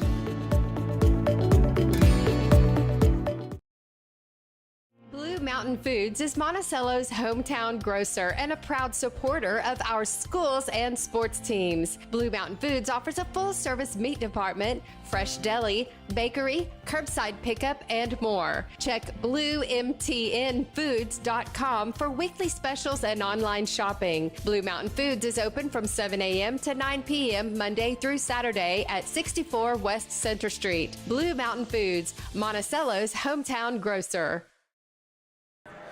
Well, good evening. Welcome back. Again, we are at halftime. Monticello with a 30-6 lead over St. Joseph in this senior night contest. Senior night for a couple of Buckaroo seniors, including Cameron Carpenter, Josh Morrison, Carter Rogers, Skylar Peterson, Tavin Black, and Jerem Robinson.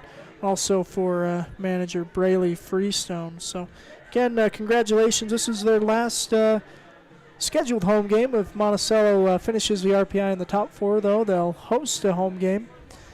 So Buckaroo's hoping to have one more game here at home, but they are recognizing seniors here at senior night.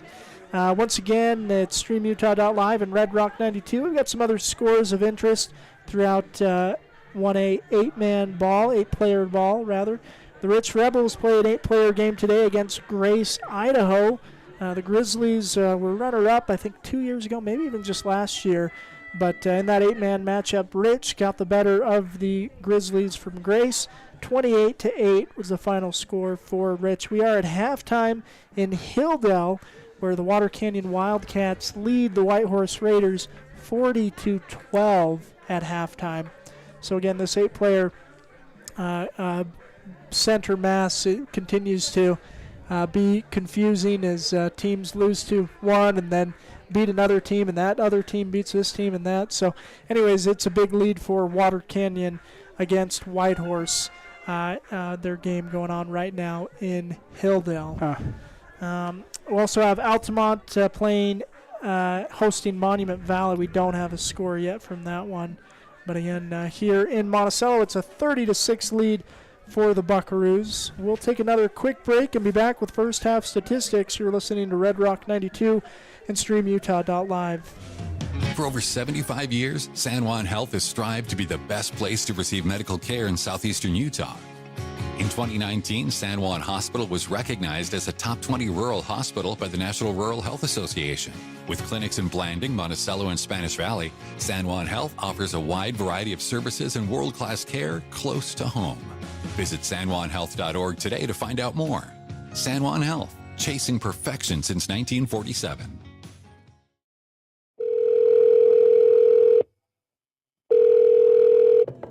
Hello, this is Dave's phone. Leave me a message at the beep. Hey, Dad. I just drove past the park you took me to on my 10th birthday.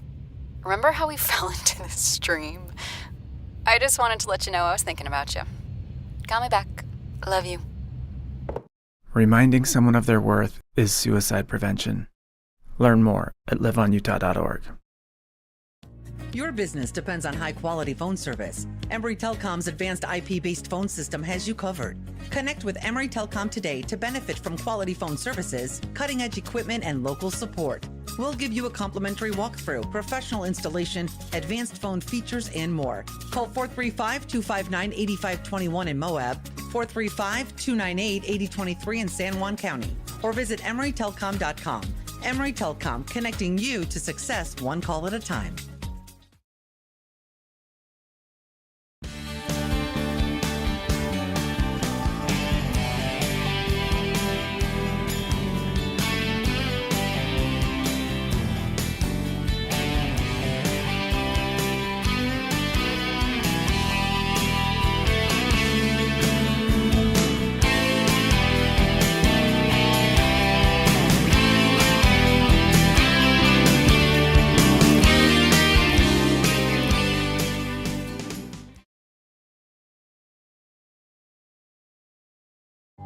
No matter what you've got planned for the weekend, a home makeover, a landscaping project, a backyard barbecue, your neighbors at Red's Ace Hardware in Blanding have what you need.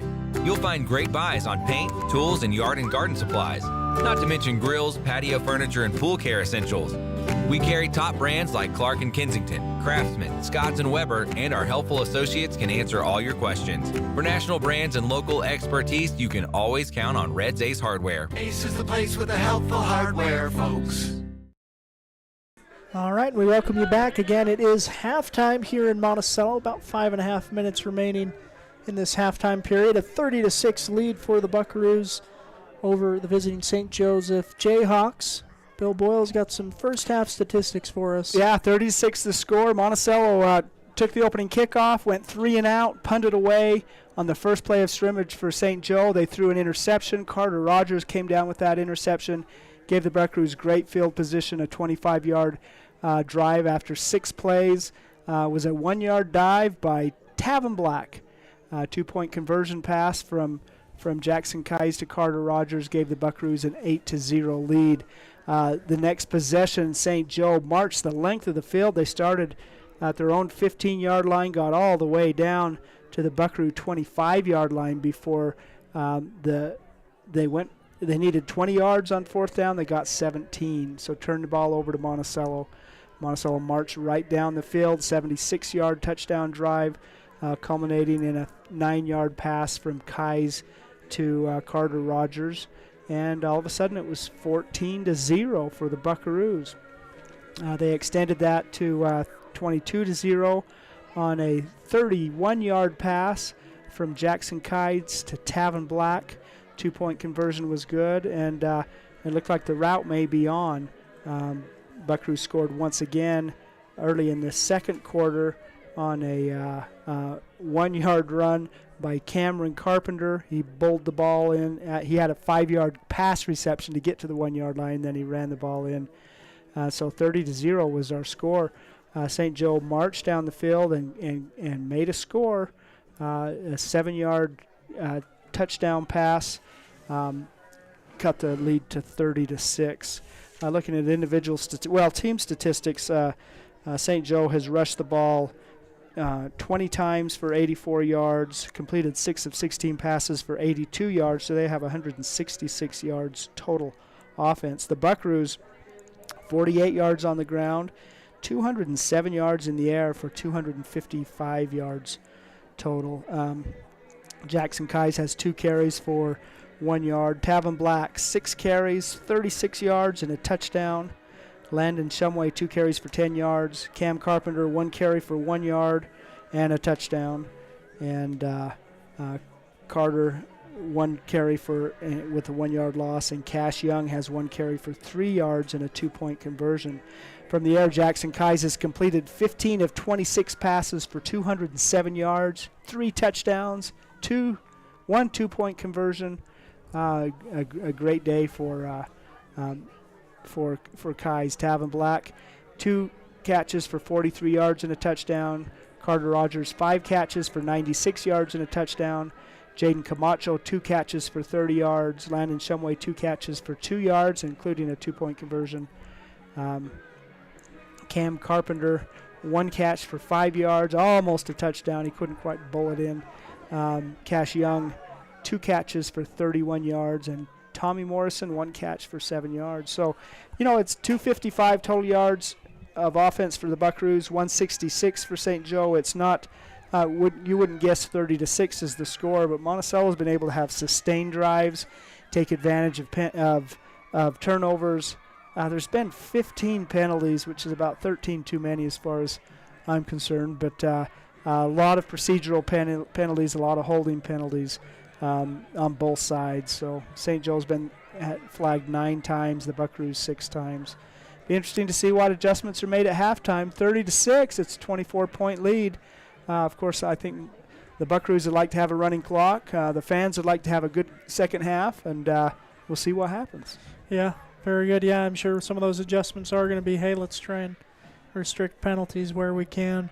Again, we're just a few moments away from the start of the second half. We'll let you hear from a few more of our sponsors. Again, we appreciate them. They make these broadcasts possible, encourage you to do business with them, support them as they support these games. Take a break and be back on Red Rock 92 and streamutah.live. Let's talk cancer. Monticello, Utah. If you lived, worked, or attended school in Monticello, Utah from 1941 to 2002 for at least 3 years, you might have a higher cancer risk from uranium tailing exposure. Apply to get a free cancer screening today. One screening could bring peace of mind to you, your friends, and family members. Help spread the word and save a life. Screenings are available for a limited time through San Juan Public Health. Call today, 435-587-3838, or visit sanjuanpublichealth.org to apply. With a changing economy and advancing technology, it's time that marketing and selling of real estate in San Juan County catches up. Four Corners Homes and Property Management is changing the game. Every Four Corners Homes listing includes 3D mapping and virtual tours, professional photos, a digital and global 21st century footprint, and marketing exposure that makes it easy for buyers to find and identify what makes your listing unique.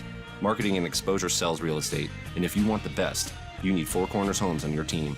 Find us at fourcornershomes.net or call 801-404-0058.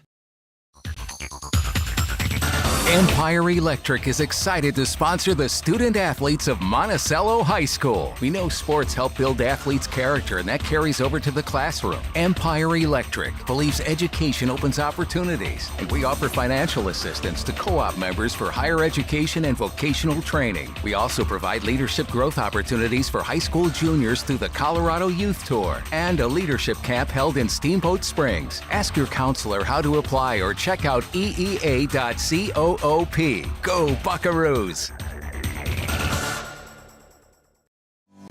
San Juan Building Supply has offered a full range of building supplies to San Juan County for more than 32 years. From the start of your project to the finish, San Juan Building Supply has high-quality products for all your needs, and they can deliver.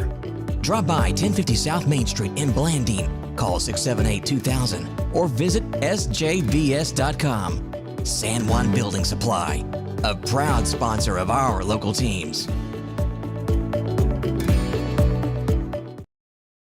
Blue Mountain Foods is Monticello's hometown grocer and a proud supporter of our schools and sports teams. Blue Mountain Foods offers a full-service meat department, fresh deli, bakery, curbside pickup, and more. Check bluemtnfoods.com for weekly specials and online shopping. Blue Mountain Foods is open from 7 a.m. to 9 p.m. Monday through Saturday at 64 West Center Street. Blue Mountain Foods, Monticello's hometown grocer.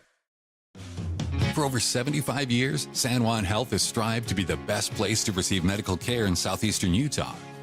In 2019, San Juan Hospital was recognized as a top 20 rural hospital by the National Rural Health Association. With clinics in Blanding, Monticello, and Spanish Valley, San Juan Health offers a wide variety of services and world-class care close to home. Visit sanjuanhealth.org today to find out more. San Juan Health, chasing perfection since 1947.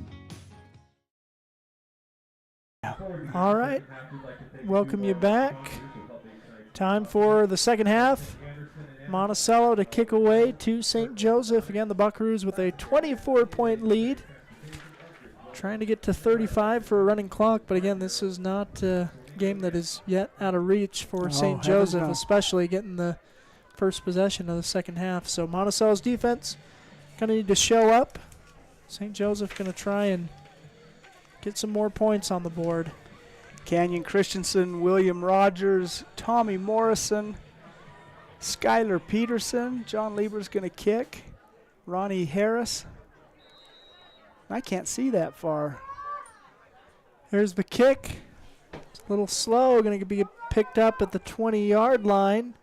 And a missed tackle. Now out of bounds. Landon Shumway there. And Skylar Peterson as well. Caden Huss on the carry. On the return. Out at the 30-yard line. St. Joe will take over 1st and 10 at their own 30. They will start their drive on around the 30-yard line. 6 seconds into the second half. 1st and 10 for St. Joseph. Again, yeah, it'll be interesting to see what adjustments Jayhawks bring out of the first half. Peyton Atathley playing defensive end. Cameron Carpenter up the middle. I believe that's Tom Morrison on the far side. Boy, quarterback is really in a tight formation. Hand off, and it's going to go runs right into Cam Carpenter. Tackle made by Cameron Carpenter for the Buckaroos. Wrapped up by Josh Morrison. Seth Taylor in on the tackle. Seth Taylor, that was the other defensive end. Making Seth and Peyton work both sides of the ball tonight. Yeah. And works on that play. It's a loss on first down for St. Joseph.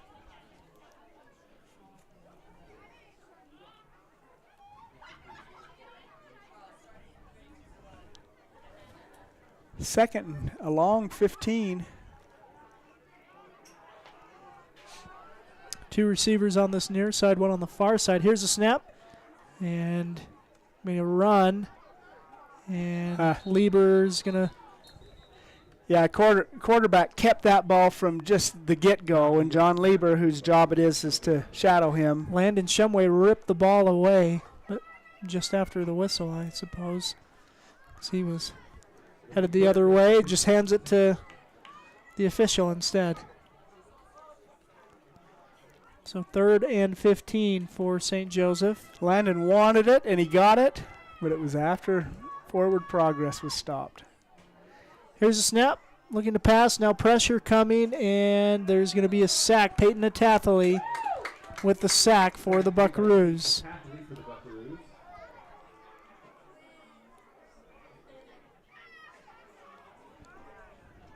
That's Madden Bentley, the freshman quarterbacking here on that series. I thought that was the case. Hard to quite see. 130-pound freshman quarterback, and boy, the Buckaroos' ears are pinned back, and they're going for him. So a punt coming from St. Joseph, facing a 4th and long. Here's a snap. Punt is up, and going to be grabbed on the run by Rogers. He'll pick it up and then hit the deck so he doesn't lose the ball. So Monticello will have good field position to start their first possession of this second half. The Buckaroos will start this drive on the 39-yard line. So 1st and 10, Monticello at the 39.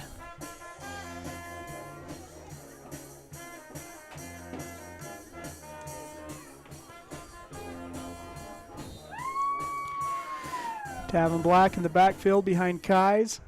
Here's a snap. Gets the and ball. Gives to Black. He goes off the left side, and he's going to be cut down after a gain of maybe 1. Trying to get that edge. Didn't quite. But a gain on first down. I'm going to say no gain on the play. 2nd and 10. Tommy Morrison split to the near side. Looks like Carter Rogers on the far side. 2 running backs behind Kais, including Rogers gets that. That was Camacho on the far side. Rogers catches the ball. He's going to fall down at about the 35-yard line. 5-yard gain on 2nd down. Will make it 3rd and 5. 3rd and 6 maybe. 3rd and 6 for the Buckaroos. Kai's in the backfield. He's got Black and Rogers with him. He'll look to pass, throws across the middle, and Camacho just can't grab it. So 4th down for Monticello. And again, there's not much of the field where Monticello isn't going for it on 4th down, but I think this includes an area they will go for it. They got a bunch formation to this near side. Guys will look to pass. He'll throw, and it is caught by Carter Rogers. Rogers across the 20 to the 10, and he'll what be a thrown nice spin down. move by Carter Rogers. Great catch there. Great run after the catch, too. Yeah, great work from Carter, and it'll be a 1st and goal for the Buckaroos. All the way down to about the 9-yard line, it looks like, maybe the 8. Kai's in the gun. Takes the 26. snap, and will hand to Tavin Black. Black goes up the middle for a gain on 1st down.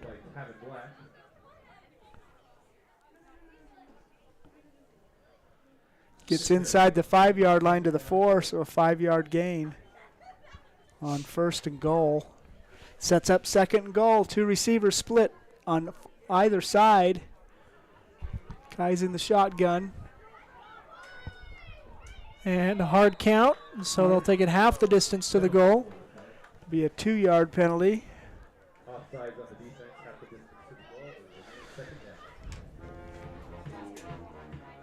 So short fieldage.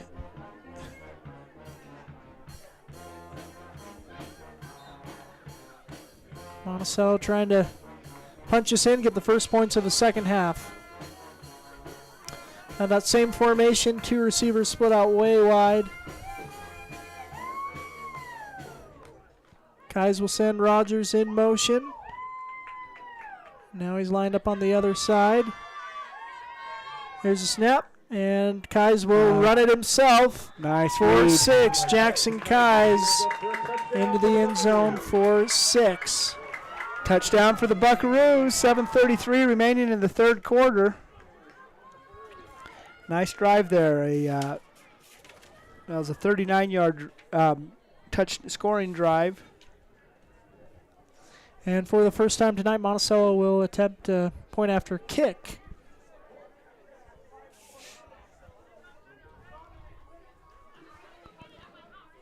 John Lieber's lined up. There's Snap the is kick, back. and it is going to be no good.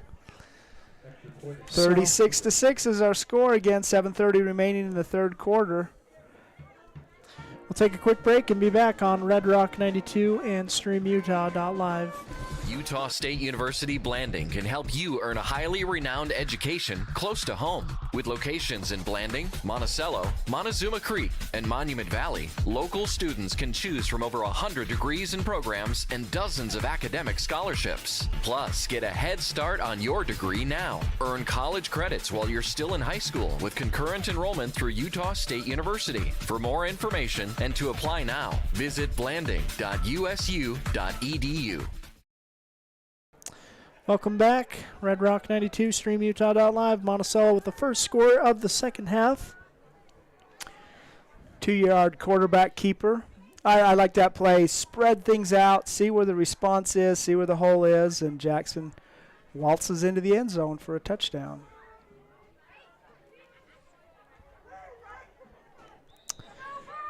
Lieber to kick away for the Buckaroos. Here's the boot. And going to be fielded on the run at the 15-yard line. Tackle made just across the 30, so a good return for St. Joseph. Caden Hunt on the return. 1st and 10 for the Jayhawks. 7:26 remaining in the third quarter.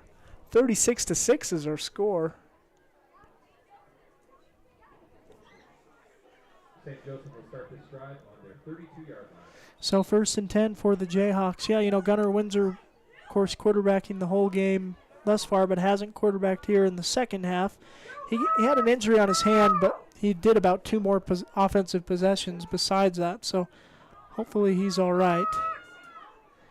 Here's the snap and end around and a throw down by Peyton Tathley. What a tackle. Peyton Tathley shut that play down before it could develop. It was a little end around to Caden Huss. He was caught deep in the backfield, and Peyton threw him down. And just like their first possession, the second possession of the half starts with a big loss to start, 8-yard loss for the Jayhawks. So 2nd and 18 for St. Joseph. Nice penetration into the backfield by Peyton. Here's a snap, and looking to pass, and caught down the sideline. He's going to be pushed out around the 40, so it's going to be close to a first down, but not quite. Nice throw by the freshman there, and of course nice catch by Caden Huss, and it's good for a 16-yard gain. 16-yard gain. The stick started to move as if it was a first down, but it's not a first down. It was not quite. 2nd and 18. 3rd and 2 for St. Joseph.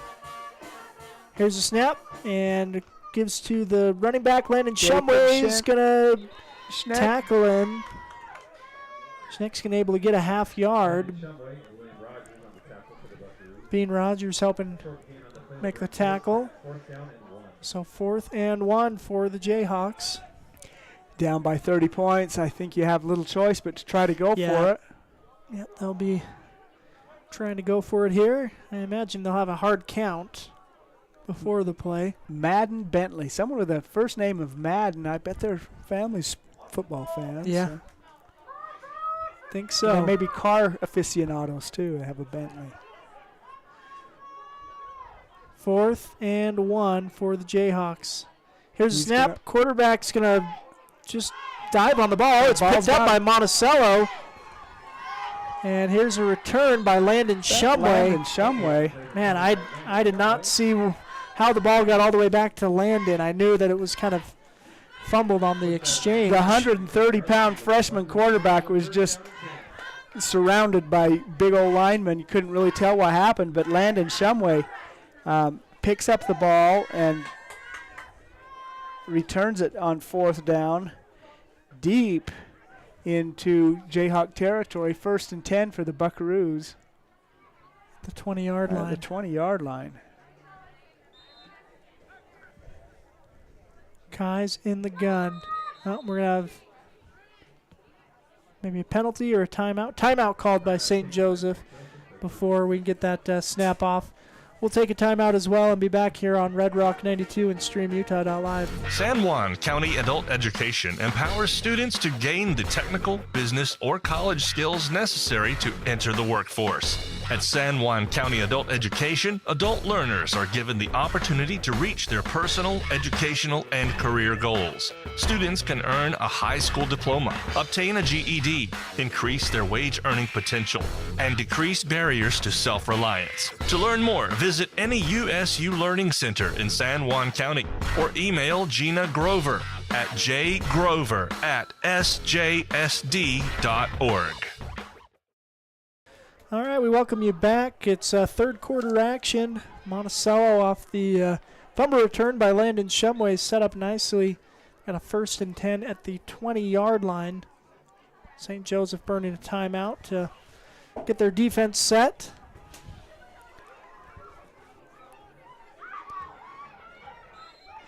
It's nice penetration by the Buckaroo defensive line on that play.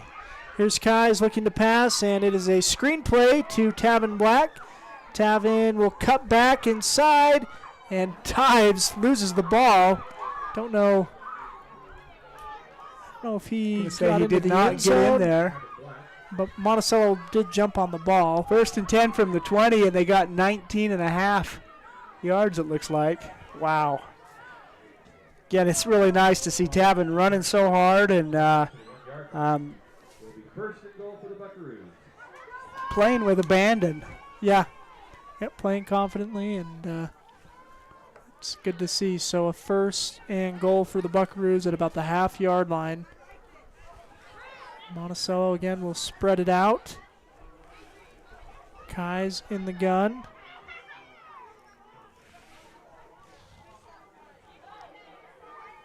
Here's a snap, looking to pass. He will throw to Carter Rogers, who will catch for 6. Carter Rogers with another touchdown grab. And Monticello goes up 42-6.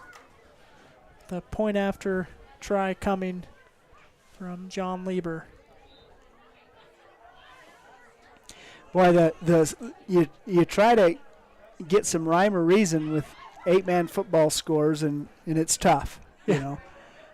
St. Joe came in the 2nd-rated team, and they're going to have a running clock here against the 4th-rated team in the state, according to the RPI.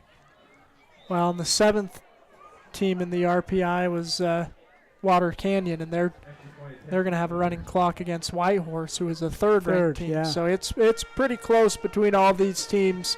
RPI will work itself out, but this 8-man, it's getting a little bit more competitive. Monticello beat St. Joseph 55-7 in their first game ever, and it wasn't that close either. Monticello took their foot off the gas pretty early, and still, the 2nd-string unit was able to do that. But this game was, competitive for much of the game, and now Monticello owning a running clock. They should walk out of here with a victory. But again, a good game between these two teams, and progress in the eight-player ranks. Trying to see that mass get closer and closer, a little bit more parity. I gave the kicking team a couple times ago. I couldn't see the far side. It's Arturo Gutierrez and Seth Taylor. Ball is scooped up and going to be returned down the sideline by number 20. Nice return. And that'll set up St. Joseph for a 1st and 10. And we'll have a running clock here the remainder of the game. This entire quarter has been played in the St. Joe side of the field. Something as simple as field position really can have a significant impact on the outcome of a game. Yeah. Yeah, and I mean, that was the first, big play for the Buckaroos, was flipping the field on a really nice punt. Here's a pass on 1st down, caught. Boy, very nice. He's fast, he's going to get tackled. He's going to push out of bounds. Madden Bentley pass to Caden Huss is good for a big gain. A 1st and 10, and just like that, we're out of St. Joe territory and into Buckaroo territory. Yeah, nice pass from the freshman. But yeah, field position, Monticello playing the field position game, and a good deep kick, and then a turnover, and Monticello was able to score the first points of the game off that. 17-yard completion gives St. Joe a 1st and 10. Here's a snap. Bentley rolling left, trying to avoid pressure, and he's going to fumble the ball. And Tom Morrison just not quite able to grab the ball. John Lieber pulled him down, and he the ball squirted out and went out of bounds. 2nd and 11 for the Jayhawks. And again, clock running for the remainder of John the game. brought him down, and he picked the sod out of his headgear. Some good sportsmanship from Lieber.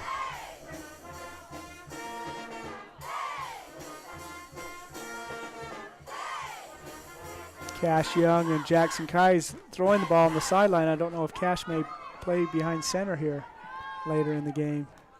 Here's a snap, fumbled, and it's going to be recovered by St. Joseph. Peyton Hatathly's quick. Yeah, he really gets in the backfield quick.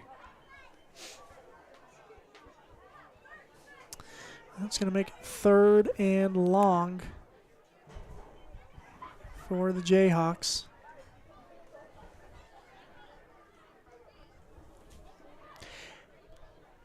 Yeah, Jayhawks have had 2 nice pass completions to Caden Huss, but from on the ground, it's just they're marching in the wrong direction.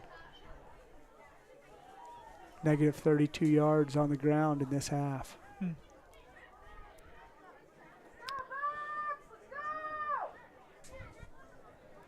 Third down for St. Joe. Here's a snap. Bentley looking to pass. He'll load up, throws downfield, and fighting for position is going to be intercepted. Unless the ball's ripped back. No, it looks like Monticello's going to have the interception. Is that Carter? Jaden Camacho. Nice interception by Jaden.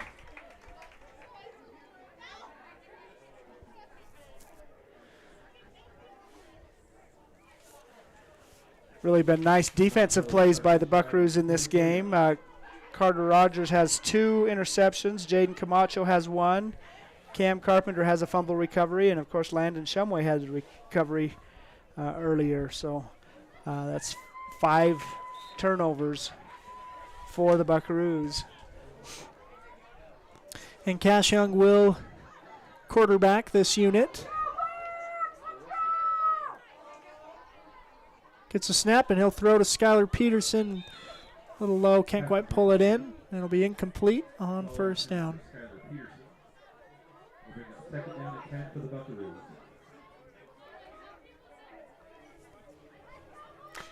.116 remaining in the 3rd quarter and a moving clock, so it'll go quick. Here's a snap. Young pressured, he'll throw deep, and Carter Rogers will pull it down, and he's going to take it all the way to the end zone for 6. Wow, Cash Young's pass to Carter. Cash was under heavy pressure, and Carter reached up and pulled that down and spun away. 56 yards later, he's standing in the end zone with another touchdown, another score for the Buckaroos. Wow. That was an incredible catch, and an incredible throw under pressure too by Cash. He was surrounded by yellow jerseys and got that slung off. I mean, really quick throw too. He has a quick release, and Carter reached up and pulled that down. That was a beautiful play. All right, looks that's fun to watch. Seth Taylor will be doing this kick, so they had to bring Noah Diltz in to be on the offensive line. And a quick start, and Seth boots that one through, but it was an encroachment on the defense.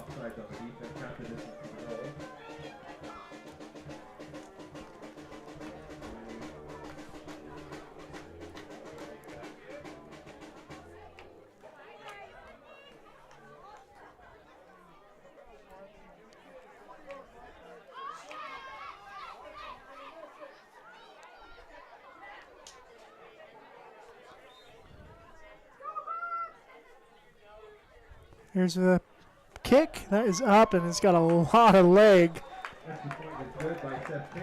Seth Taylor, the big boot. And Monticello with the big lead, 49-6. 26 seconds remaining in the 3rd quarter. Like the clock operator's been, it was 58 seconds when the touchdown was scored. They're taking a few seconds off the clock where they can. Yeah, of course. It's the white hat who controls the clock in a running clock situation, and there's no consistency. Well, we really notice it in Colorado. It's a different set of rules, but again, it's the white hat who has that authority to do what he wants to do.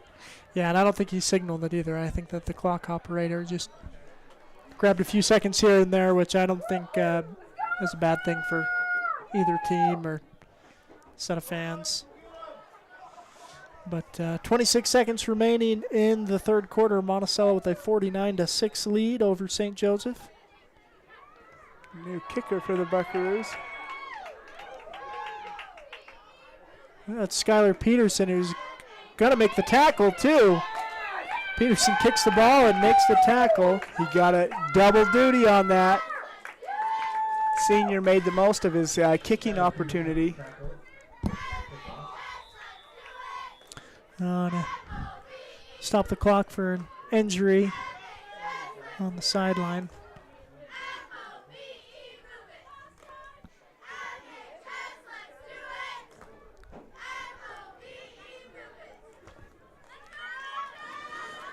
$20 seconds remaining in the quarter. We've got an injury on the field. We'll take a quick break and be back on Red Rock 92 and StreamUtah.live. Get the resources and quality of a big school education and the support of a smaller school at Utah State Blanding. Explore over 70 degree and certificate programs to find your perfect fit and experience personalized learning with small class sizes and dedicated faculty while getting the classic college experience. A Utah State education is affordable too, thanks to competitive tuition and tons of scholarship opportunities. Visit blanding.usu.edu to learn more about becoming an Aggie in Blanding. All right, welcome you back to Friday Night Lights. And the clock is going to run. It looks like we're going to get to the start of the fourth quarter before we get a playoff. So we'll switch sides of the field. We'll take a break here from some more sponsors and be back for the final quarter of play here on Red Rock 92 and StreamUtah.live. Empire Electric is excited to sponsor the student athletes of Monticello High School. We know sports help build athletes' character, and that carries over to the classroom. Empire Electric believes education opens opportunities, and we offer financial assistance to co-op members for higher education and vocational training. We also provide leadership growth opportunities for high school juniors through the Colorado Youth Tour and a leadership camp held in Steamboat Springs. Ask your counselor how to apply or check out eea.co. Go Buckaroos!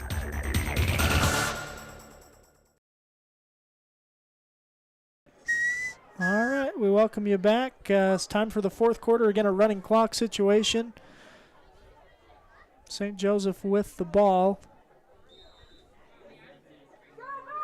And they've moved Caden Huss into the backfield as the quarterback. He's their receiver. Here's a snap.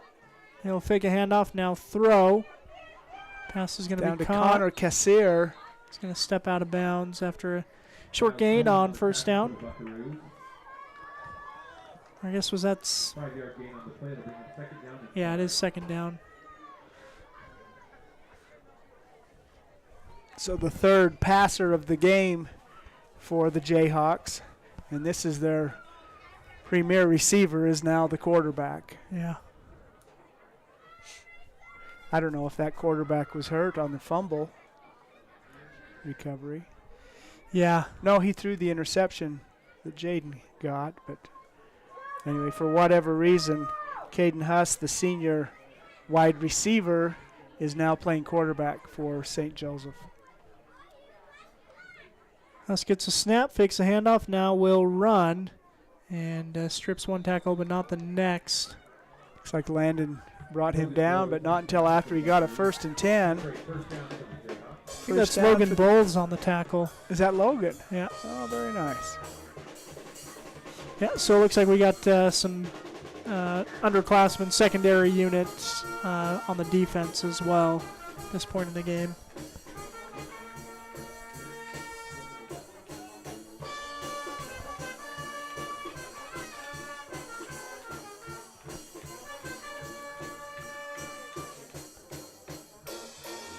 First and 10 for St. Joseph. They're still in the huddle.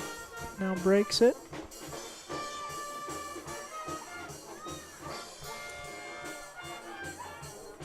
One receiver on the near side, two to the far side.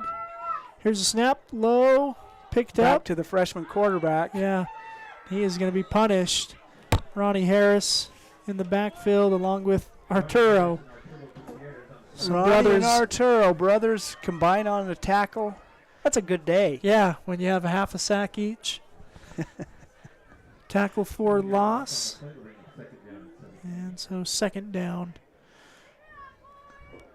for St. Joseph. That first down run there by Caden Huss was the only positive run of the second half for St. Joseph. They've just gone backwards one. Yep. 10 runs and 9 of them negative yardage.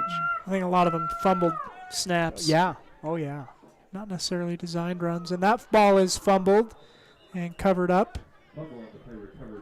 Connor Kassir, the intended, I guess an intended rusher, he falls on the fumble. Yeah, he got the handoff and lost it himself, was able to cover it back up. Yeah. To prevent a bigger loss on the play. Third and long now, 3rd and 20-ish. Beautiful evening in Monticello for Friday Night Lights football. Yeah. Next week we're going to have Thursday nights in Montezuma Creek. It's going to be a great, love going down there.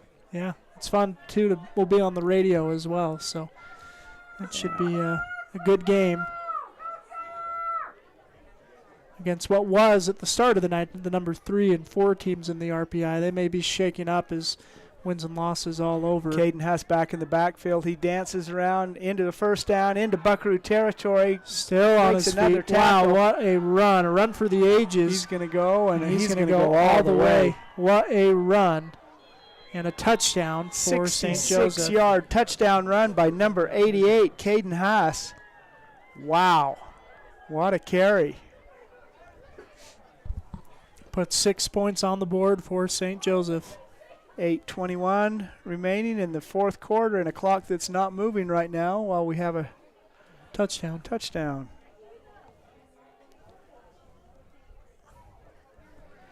49-12 is the score. Oh, they wound that clock.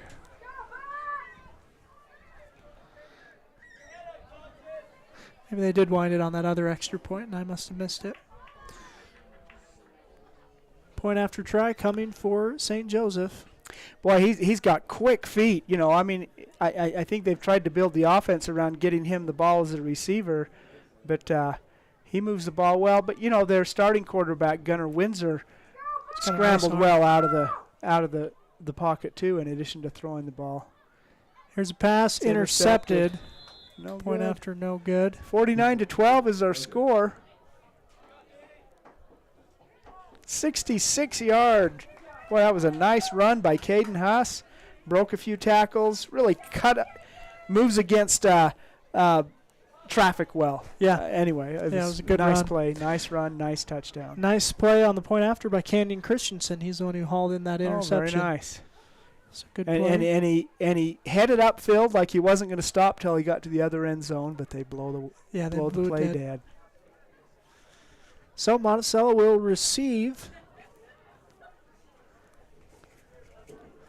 this next kick. Again, 7:45 remaining on the game clock, and it is going to be running for the remainder of the game. Kick return team for the Buckaroos. Check underclassmen Arturo Gutierrez in the back. Miles Coleman out there. Canyon Christensen are the 3 deep backs.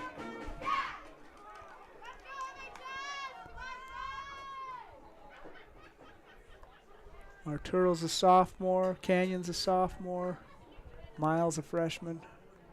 Here's the boot. Looks like it may go out of bounds. No. Arturo will pick it up at around the 20-yard line. Comes up this near sideline and will go out of bounds.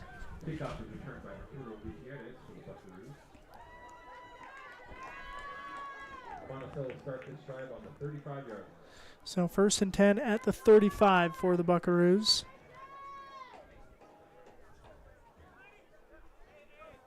.38 remaining on the clock.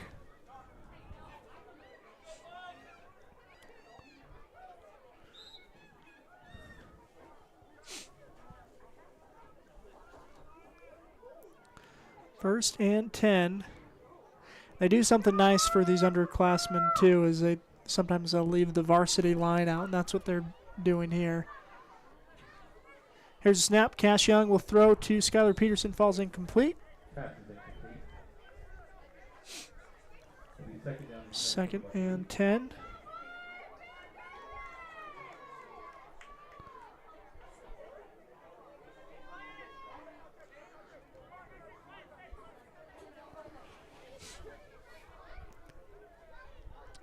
Second and 10 for the Bucks. Here's Cash Young.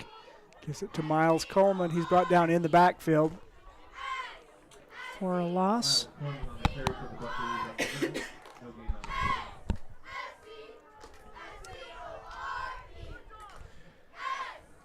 6:40 remaining in the game. Third down coming for the Buckaroos.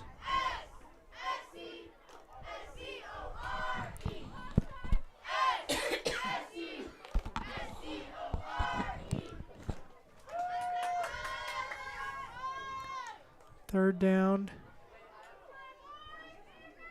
for the Buckaroos. Here's Cash Young, gets a snap, looking to pass. Will throw to Skylar Peterson. It's caught but hit in the backfield. Immediately by Isaiah Hebert. Yeah. It's going to be a loss of 5. 4-yard loss on the field. Fourth down, 14. Fourth down coming for the Buckaroos. And about 6 minutes remaining in the game. Well, you want to stay tuned. Post-game, we're going to be talking to some Buckaroos. I imagine Carter Rogers will be one of them. Yeah, on senior night, we'll be looking at the seniors. Cash punts that away. Gets a good bounce. Yeah, nice Monticello bounce. Rolls down to the 30-yard line. Covered by Arturo. So clock will stop for a possession change.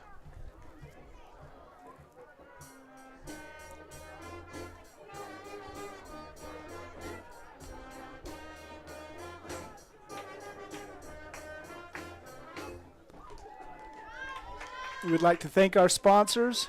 Go out of their way to sponsor programs, support kids, bring these games to you, and help along the community, and they certainly could use your help. They include Primary Residential Mortgage, Napa Motor Parts, Flights Gymnastics, Pick-a-Stitch Embroidery and Apparel, Dependable Auto, Jones and DeMille Engineering, Four Corners Regional Care Center, Crowley Construction, and Creative Floors. Thank you for your support.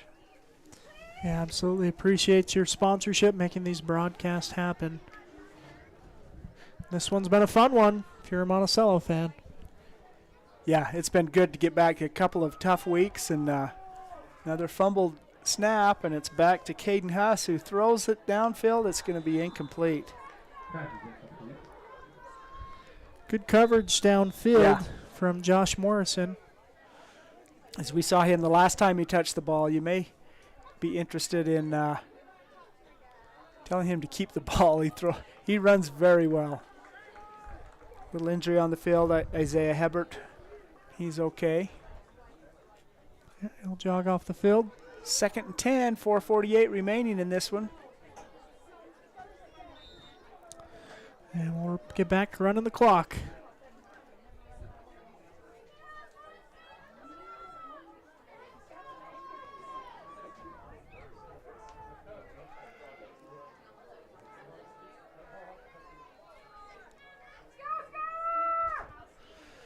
.430 remaining in the game. St. Joseph with a second and 10.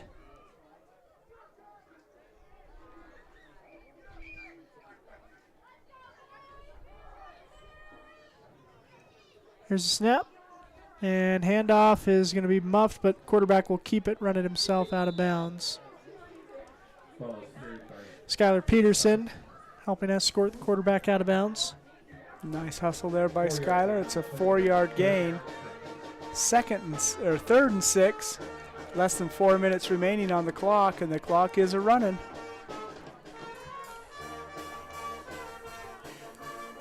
So the Buckaroos, St. Joe tonight, next week Whitehorse, the following week Altamont.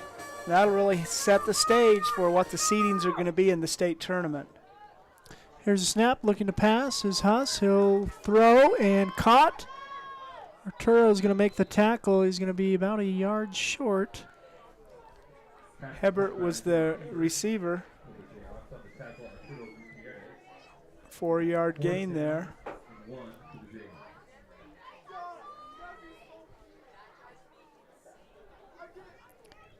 Sets up 4th and short.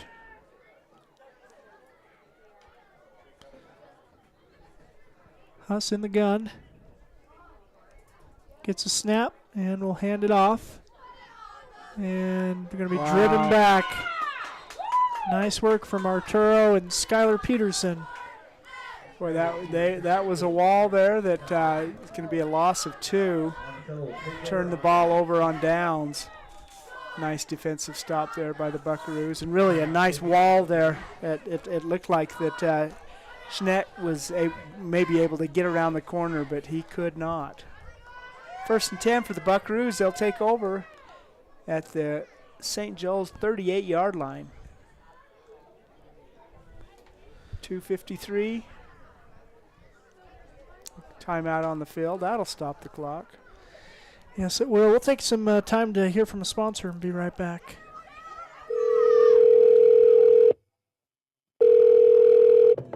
Hello, this is Dave's phone. Leave me a message at the beep. Hey, Dad. I just drove past the park you took me to on my 10th birthday. Remember how we fell into the stream? I just wanted to let you know I was thinking about you. Call me back. I love you. Reminding someone of their worth is suicide prevention. Learn more at liveonutah.org. All right, we welcome you back. After the turnover on downs, Monticello will take the field. Cash Young under center for the Buckaroos. He'll pitch it to Skylar Peterson. Goes off the far end for a good gain on 1st down.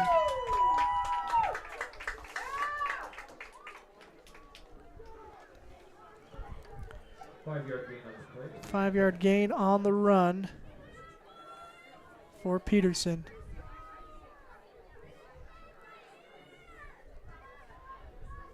Second down and 5 for the Buckaroos.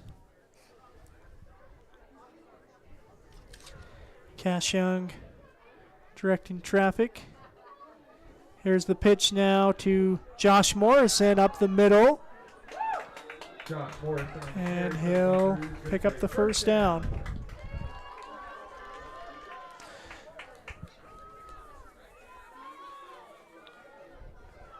How many yards on that? 5. Maybe a little more. Hayden Tibbetts into the game for the Buckaroos. 90 seconds remaining in the game.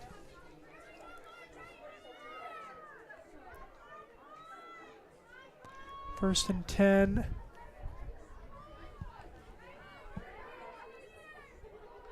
There's a snap, and they'll hand to Coleman. He's going to get no gain, maybe a loss of 1. Yeah, loss of 1 on 1st down. 60 seconds remaining in the game. Monticello maybe 1 or 2 more snaps. And they'll walk out of this one with a victory and get a game above 500. So Monticello came into this matchup 3-3. And St. Joseph to fall to 5-2 on the year, just their 2nd loss.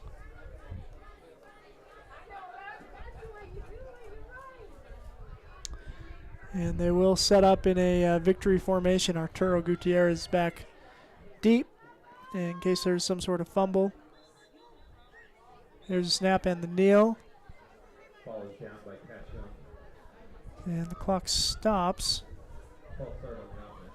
False start against Monticello.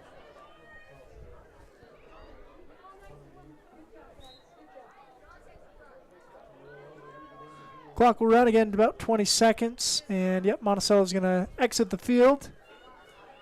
And we'll have some seconds tick off. But Monticello will get the victory 49-12 over St. Joseph. Again, stick with us for postgame. We'll be chatting with players after this one as Monticello gets the victory 49-12 over St. Joseph. A big win for the RPI. Good big win for the Buckaroos after going on a 2-game losing streak.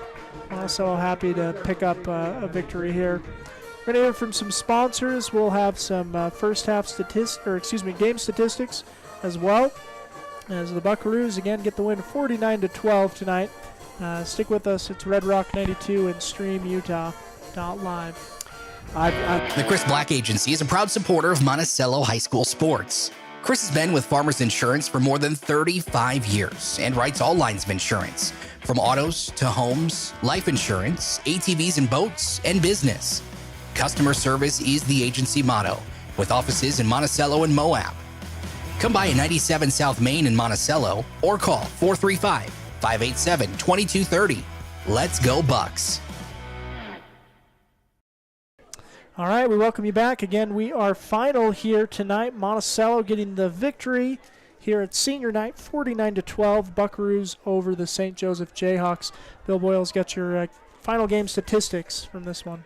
Yeah, it was really a good win for the Buckaroos, 49-12 after a couple of tough losses in a row. And as you're turning the corner, you got the playoffs in mind, you got the seedings in mind, and really a dominating win for the Buckaroos to win 49-12. Monticello scored twice in the second half, had some good possessions, and really pulled away. In fact, they scored 3 times in the second half.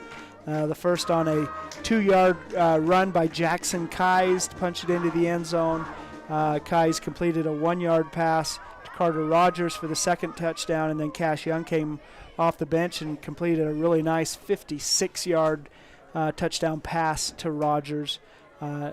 Seth Taylor kicked the extra point, and those were the 49 points for the Buckaroos. The Jayhawks had a really nice 66-yard run by their third-string quarterback, who came off the bench. Well, he didn't come off the bench; he came off the receiving core and scored a 66-yard touchdown run. So 49-12 is our final. Kai's completed 19 of 31 passes. That's a great night in the air. 13 yards total in the air, 3 touchdowns, 2 two-point attempts, and a touchdown run. So nice game for Jackson Kais. Tavin Black off the injured reserve, 2 catches for 62 yards and a touchdown.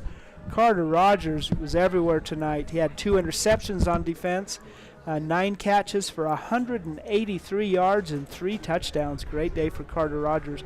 Jaden Camacho had 2 catches for 30 yards, including 1 on a critical conversion. Landon Shumway 2 catches for 2 yards and a 2-point conversion. Cameron Carpenter had 1 catch for 5 yards. Tommy Morrison had 1 catch for 7 yards. And Cash Young had 2 catches for 31 yards. On the ground, Kais had 1 yard on 3 carries, but that was a touchdown, including a touchdown. Tavin Black came off the injured reserve, 8 carries, 41 yards, a touchdown, and really looked good, looked confident on his knee. Landon Shumway, 2 carries for 10 yards. Cam Carpenter, 1 carry for 1 yard and a touchdown. Carter Rogers, 1 carry. Cash Young, 1 carry for a 2-point conversion. Miles Coleman had a carry. Skylar Peterson had a carry. And Josh Morrison had a carry. So anyway, great game for the Buckaroos. They looked good. They played well. Really set themselves up for this later run in the season as we're looking at playoffs and we're looking at culminating season. Of course, the Buckaroos want to return to the state championship game for the 3rd year in a row, but they want to come away with a win this time. Defense for the Buckaroos looked really good, particularly big play defense. Carter Rogers had 2 interceptions. Jaden Camacho had an interception. Cam Carpenter had a fumble recovery, and Landon Shumway had a fumble recovery. Once again, it's a big win for the Buckaroos, 49-12 over the St. Joe Jayhawks. Next time, we're going to be here on Thursday. This is Thursday Night Live. We've got to adjust. It just flows off the tongue to say Friday Night Lights, but this is Thursday Night Lights, where we travel to Montezuma Creek. We'll be here on StreamUtah.live as we are every week. This week, we'll also be on the radio on Red Rock 92. Thank you so much for joining us. We're going to go to some commercials. We're going to have some great interviews here to close out on senior night. A big win for the Buckaroos, and it's going to be fun to hear some of these players who really had a great game. David's down there visiting with them. So I'm going to send you all to commercial, to our sponsors, and then we'll be back on streamutah.live and Red Rock 92. With a changing economy and advancing technology, it's time that marketing and selling of real estate in San Juan County catches up. Four Corners Homes and Property Management is changing the game. Every Four Corners Homes listing includes 3D mapping and virtual tours, professional photos, a digital and global 21st century footprint, and marketing exposure that makes it easy for buyers to find and identify what makes your listing unique. Marketing and exposure sells real estate, and if you want the best, you need Four Corners Homes on your team.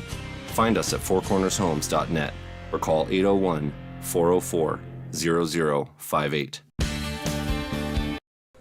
All right, welcome you back. We are final. Again, it's senior night, so it only makes sense we talk to two senior leaders for the Buckaroos. We got Carter Rogers on the headset now. Man, Carter, I don't know what to say, man. You pulled down a lot of passes. What do you like catching more, touchdowns or interceptions? I just like interceptions, man. Getting that chance to run it back always feels good. Well, very good. We got you down for 9 receptions, 180 yards, 3 touchdowns. Man, and I was really impressed with that last one from Cash. Tell us what happened on that play. So it was a design play for me.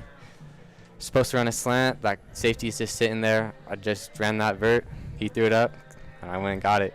There you go. Love to see you go up and get that ball. You're here with your teammate Tavin Black. Tell me about what you like from Tavin's game tonight. His recovery from his knee injury, him laying the wood on people, dude, running over them. Yeah, it was impressive, no doubt. You've kind of become a utility. I mean, with Tavin, being injured a little bit, and other scrapes and bruises, you've stepped up and played some running back as well. Tell us what it means, why you're willing to do these different things for your team. Well, we had some tough losses these last 2 games. I just had to step it up, show these guys that we're here to play. We're a real contender. Yeah. Love to see it. And then you have this game again, I didn't see it as much, but the past few games I've seen you've laid some hits as well. Tell us about the mentality you have when you see someone coming up to you with the ball. I just don't want them to get past me. I just got to get them down. Yeah, it's impressive. It's good stuff. Again, we've got the other seniors down on the field as well. We're not able to chat with everyone. Tell us about your other senior teammates. Ooh, Cam, he's probably my favorite, man. He's so funny. Really brings the team together, makes people laugh. That's really our 3 starters right there. We got a few guys, first years. Josh Morrison really stepped it up. Yeah. Swatting down that pass over there. Yeah, he had some good defensive pressure as well. It's nice to see Josh coming up. And Skylar's played as well. He's playing well as well. Some good defensive special teams tackles. And Jerem, of course, on the line too. Well, Carter, again, just an impressive game. Great speed. I guess I failed to mention, too, you like catching interceptions and touchdowns, which you also throw, I guess, too. Yeah, I know. I threw two 2-points right now. Yeah, it's good stuff. Like seeing that play design, and that's really fun. Well, very good. Anything else you want to say to fans listening back home? Nothing. Just thank you. Come support us. Absolutely. Thank you, Carter. Yep. All right, we're going to talk to Tavin now. All right, and again, Carter and Tavin both. I mean, you guys both. We could have had you up after any number of these games to talk to. You guys have really led this team. Coach Anderson's talked about you guys kind of lead, more by example. How do you do that for this team? It's hard, because we're practicing day in and out, but just for us all to come in with the mentality to play is that's just the biggest thing for us. Yeah, bringing that every day. And again, I was impressed with your game. Tell us what it felt like, coming back from injury. It looked like you weren't afraid at all to put it out there for your team. To be honest, it was I was nervous coming into the week. Just felt like I wasn't ready yet, but once you step on the field, all that goes away. Yeah. I came in and I played my game. Yeah, I did what I could. Yeah, absolutely. Diving at the goal line and doing all sorts of things. You'd have no idea that you hurt yourself. You're playing really great ball. I want to ask you about a play, your touchdown catch. I mean, that was a mean grab. Tell us about what happened on that play. To be honest, I don't really remember it. I knew I got caught up on the line a little bit, like what happened at Norwood. That caused my incompletion, and I started getting worried. But I committed to the run and saw the ball come my way. I put my arms up and kept going, and it landed right in there. Well, good deal. Looked like you had to rip it away. It was an impressive catch, and you were pretty pumped out. Was that the most excited you were this evening? Was after that touchdown? Yeah, dude, I was getting hyped down there for everybody, but yeah, that touchdown was one of a kind for sure for me. That's awesome. Well, you guys both, rely quite a bit on Jackson getting you the ball. Tell us about Jackson's play tonight. A great game. He came in, he did his business. He threw his balls, and a lot of them connected, which were big gains every time. Yeah. He, for like the first couple games, he struggled with the screen passes, but he's got those locked down, and the swings, threw like 6 of them to Carter. It was crazy. But Jackson's games improved a lot. I'm proud of him and the way he's been playing. Talk about Carter as well, too. He's your fellow senior teammate. What impressed you with Carter tonight? Dude, where to start for him? I don't know. Just his snags, man. If the ball's coming his way, he's going to catch it almost every time. Whether he's over 3 guys or he's wide open, usually wide open. But that's just... Yeah, he's been playing really well. Whole team effort from everyone. The O-line stepped it up a lot. Had a lot of good plays, too. But, yeah, Carter's special for this team. Absolutely. Well, you guys both are, your whole senior squad. Anything else, Tavin, before you run, you want to say about the seniors or coaches or fans or anything? Just great job from everybody. The coaches knew what we needed to do this week to step up and get this win, and they executed. We executed. We were going hard all week. Didn't take any plays off. That's a team win for everybody. Absolutely. Well, it is a team win, and it's a big win. You guys needed, again, kind of a 2-game losing streak. You wonder, all right, how good is this St. Joseph team? How good is Monticello? And you guys got the big win tonight. So congratulations, Tavin, Carter. Thanks for taking some time, guys. Thank you. All right, again, our thanks to seniors Carter Rogers and Tavin Black joining us. And that's going to do it. We are final Monticello 49, St. Joseph 12. And the Buckaroos will be in action in 6 days. They'll be in Montezuma Creek taking on the White Horse Raiders Thursday. Should be a great game. Looking forward to that. Again, for Bill Boyle, I'm David Boyle. We'll say goodnight. We'll thank our sponsors one final time and send you out. Thanks for watching and listening to Red Rock 92 and StreamUtah.live. Friday Night Lights is a production of Red Rock 92 Sports and StreamUtah.live. Tonight's broadcast was brought to you by Anderson Oliver Title Insurance Agency, San Juan Building Supply, Blue Mountain Foods, Desert Rivers Credit Union, San Juan School District Adult Education, Primary Residential Mortgage, Energy Fuels, Emory Telcom, Four Corners Homes, Empire Electric, the Chris Black Agency, Lee Contracting, Utah State University Blanding, Creative Floors, San Juan Counseling, Red's Ace Hardware, San Juan Health, Four Corners Regional Care Center, Northern Electric, Dependable Auto Repair, Precision Rehab, Red Mechanical, Flights Gymnastics, San Juan School District CTE programs, Tailor-Made Wooden Heritage and Tailor-Made Monuments, San Juan Public Health, Crowley Construction, Jones and DeMille Engineering, San Juan Mortuary, Napa Motor Parts, Utah Navajo Health System, San Juan Credit Union, and Pick-a-Stitch Embroidery and Apparel. We're the home of live high school sports coverage in southeastern Utah, Classic Hits Radio, Red Rock 92, and StreamUtah.live.